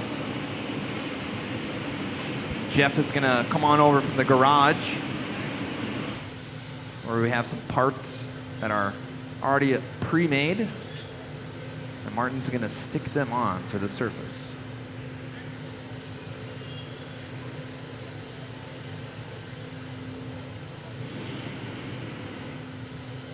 So he torches his tool, torches the glass.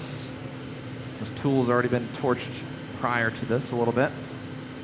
That way when he grabs it with that tool, it doesn't shock it and cool the glass and crack it. So there he goes.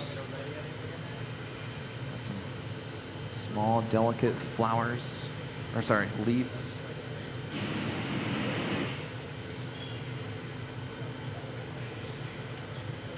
Now we got to maintain a nice surface heat across the piece, so if we attach that too cold, yeah, it'll fuse on right now, but later it could pop off if it doesn't have a great connection on both sides temperature-wise.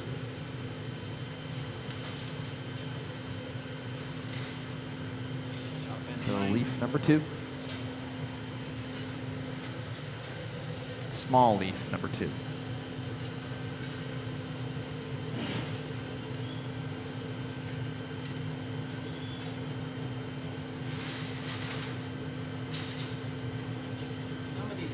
Looking more like potato chips. Cat just clearing a little extra room over here. That way Martin has a little extra space using the torch. Kind of working from outside the bench here.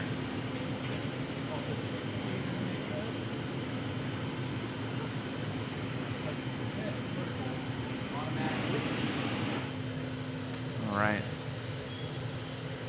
So Jeff is keeping those parts hot by picking them up from the garage and going right to the reheating chamber on that tray.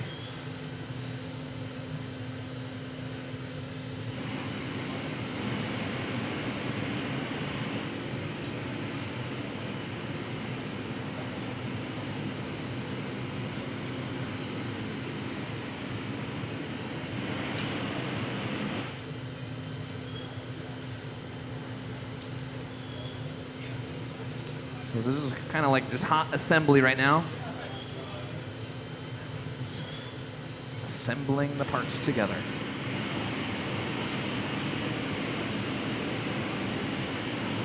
So he actually just picked up 2 at once just now. Stuck the 2 together and then sticking the 2 on the sculpture.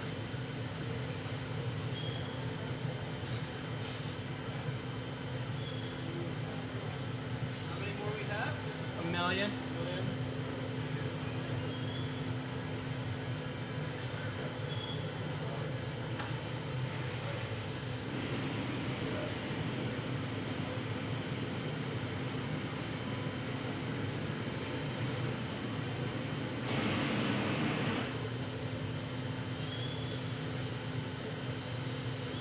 So right now everybody's got a job, you know, torching, flashing, picking things up out of the garage, doors.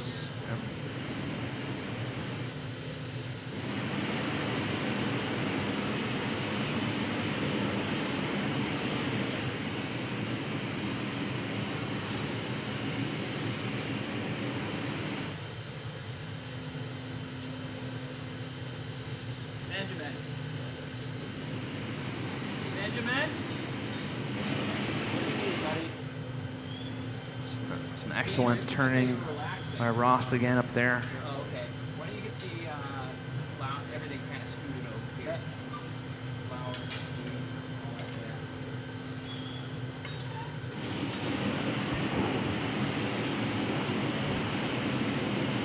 Good, just flowers now. Oh, we'll do more leaves. So I said stop. Yep.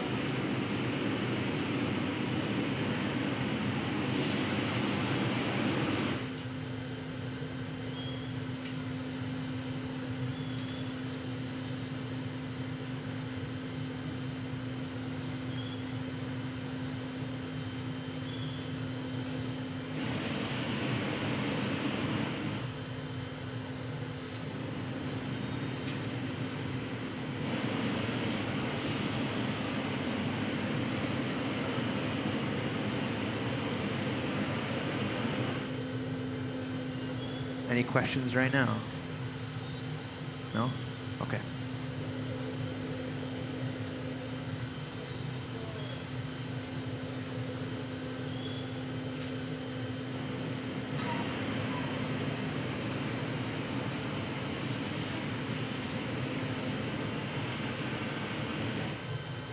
So once we get all these little attachments, we're just about finished. Second for more leavies. The last thing we need to do is actually take the whole thing off the iron Just put those forks in there. Yep. and put it into our annealing oven so it can cool nice and slow.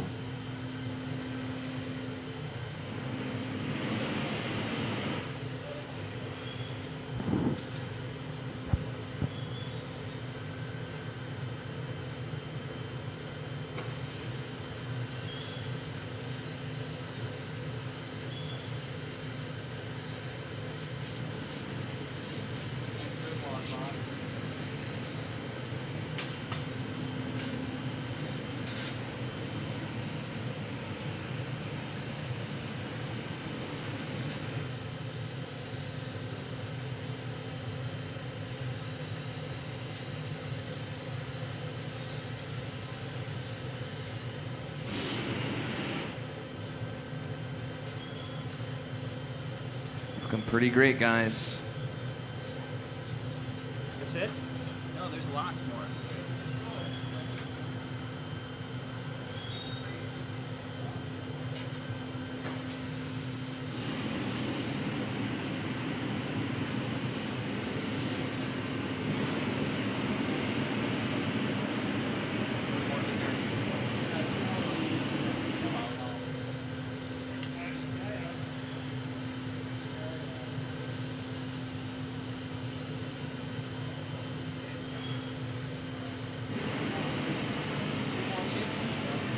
That's their flowers. So put all of the leaves on.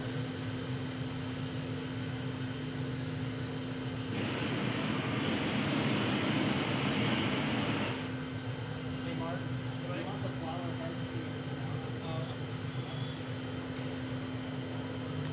So now we got a few of our leaves. And we'll do a couple more leaves and then we'll start to add our flowers that we have over here. So lots of parts in this piece.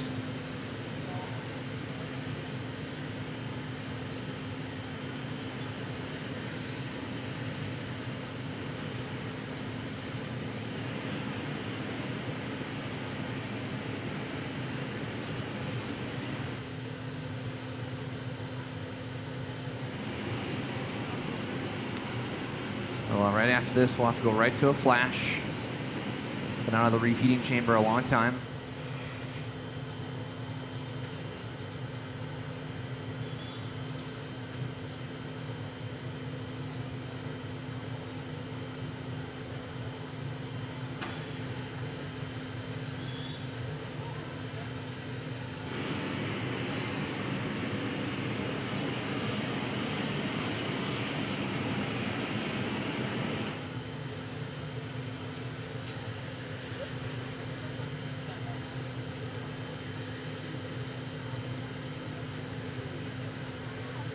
We had a question come in from our live stream. What type of punty is that?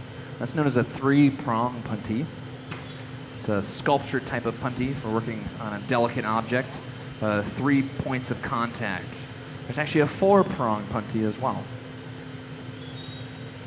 So we'll probably leave some of the knobs on there that we can cold work or grind off anything. Depends if Martin takes it off right at the jack line area on those 3 prongs.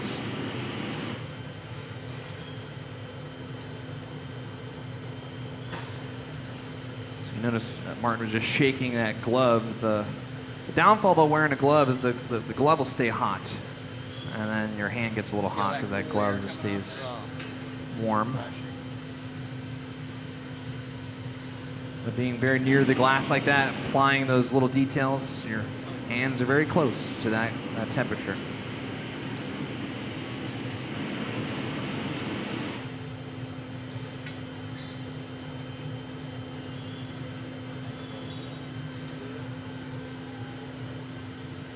All right, so we got the flowers started over here. Jeff's just reheating those in the reheating chamber for a second or two. Otherwise, if he just picks them up right out of the garage, right over to Martin, that little walk over there can actually cool the glass a little too much.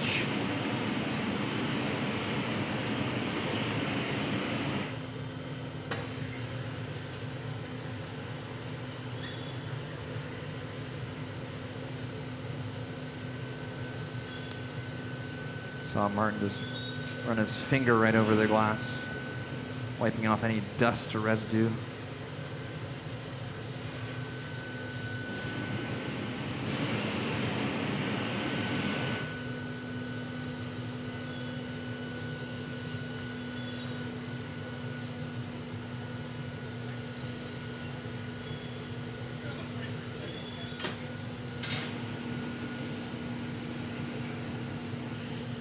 Here Ross telling Kat to really torch that punty for a second.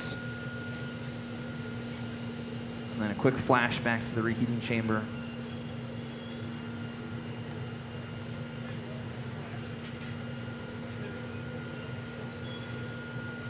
Please scoot him over. Yep. So Martin just said ready. Jeff will come on over at the flower again.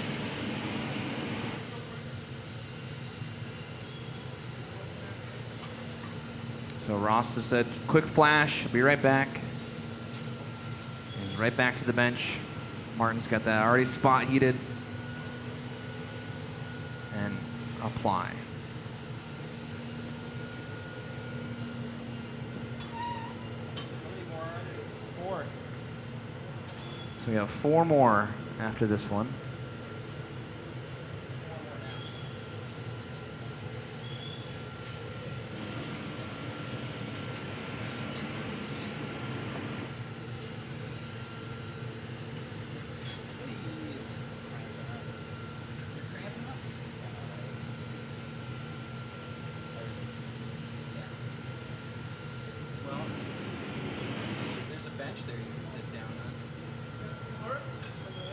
There's 4 more, yeah. 4 more. 4 more glass flowers. You ready to load this thing in?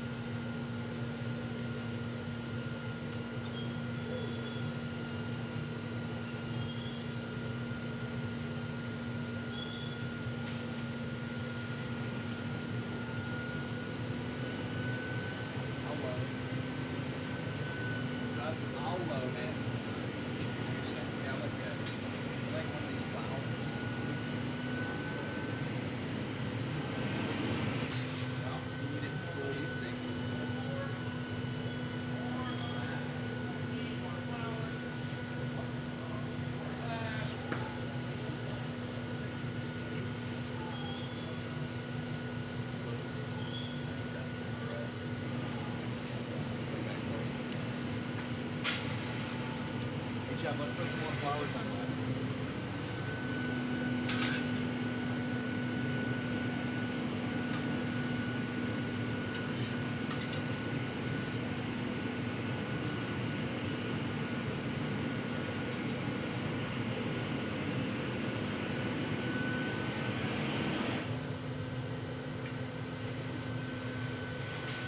So I don't know if you noticed the cadence between the reheating chamber and the bench has picked up quite a bit.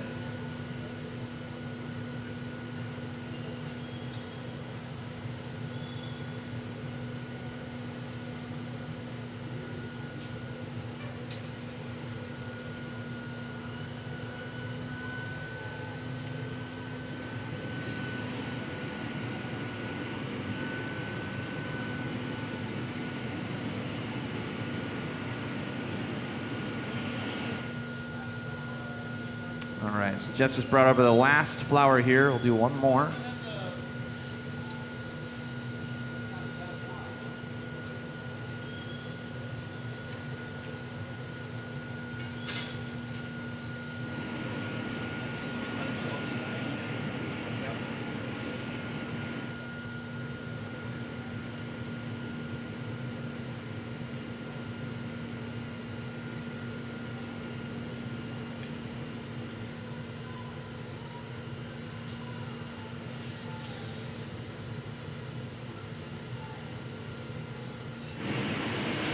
Right back to the reheating chamber.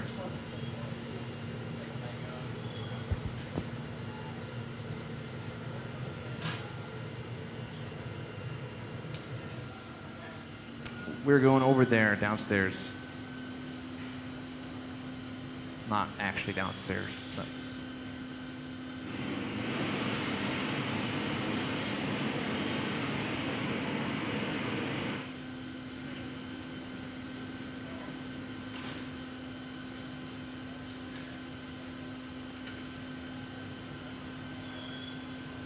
So Martin's back up on the pipe.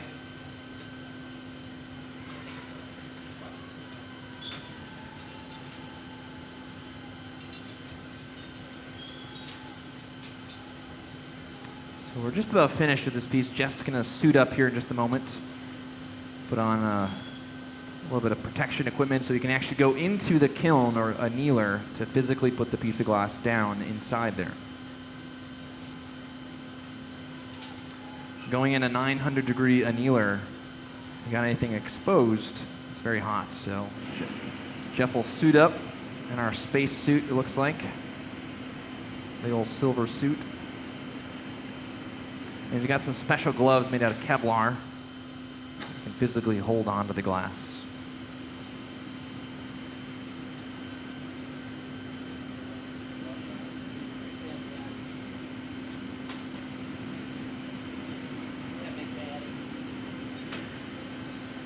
Just kind of spot heating a little finer areas there, making sure everything is just a little bit more even in temperature. Just kind of making sure when we take it off the iron, nothing breaks off as we take it off the iron too.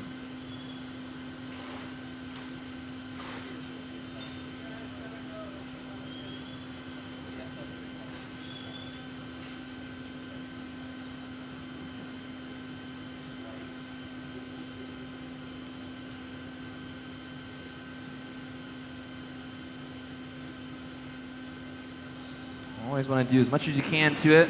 So once it's away, we can't pick it back up and be like, oh, let's go adjust that one more time. Once it's done, it's done. Hypothetically. Generally, you don't want to pick a piece of glass back up and readjust it.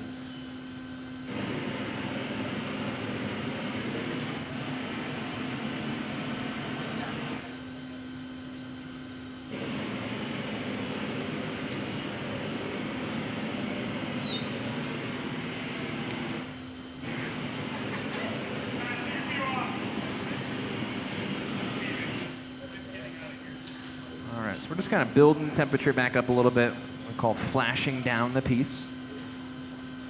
That way everything is kind of a little bit more homogenized in temperature.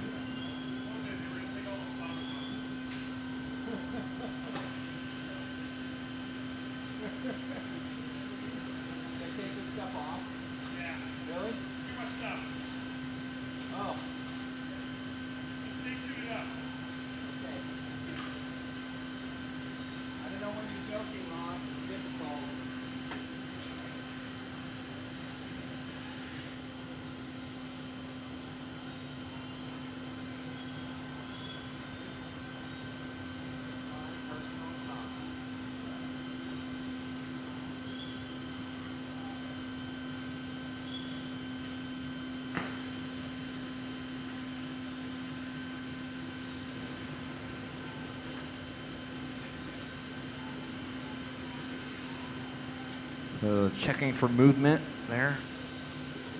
Notice they'll stop turning for a second. See how much that punty is moving.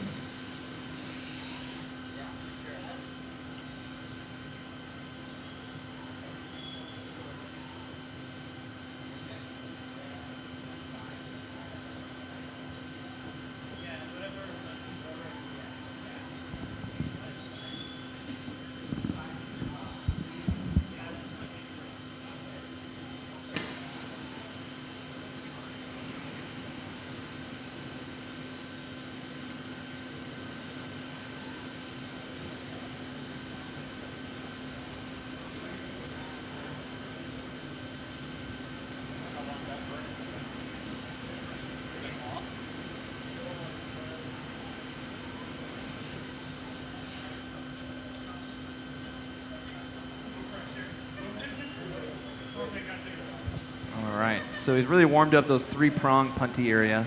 The piece is somewhat moving around now, so it's really delicate.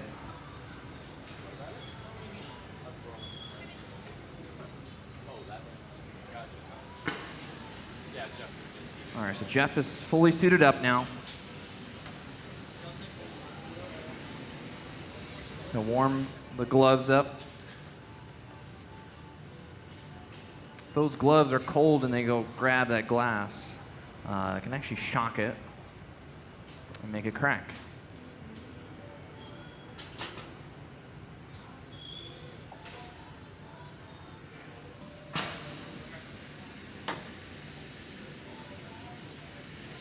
All right, so really torching those spots again. I think we might just cut it off actually.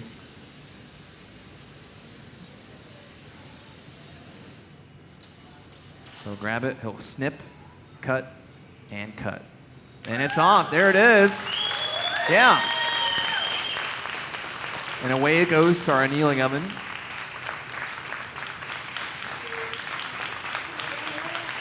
Yeah. Beautiful piece of glass by Martin Janecký.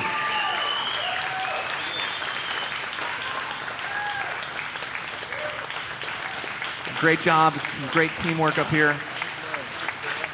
Ross, Kat, Matthew, Katie, Jeff, Dane, Benjamin. All right, well, that will conclude our late show. We hope you enjoyed the show. Thanks for sticking it out with us. Enjoy the rest of the evening.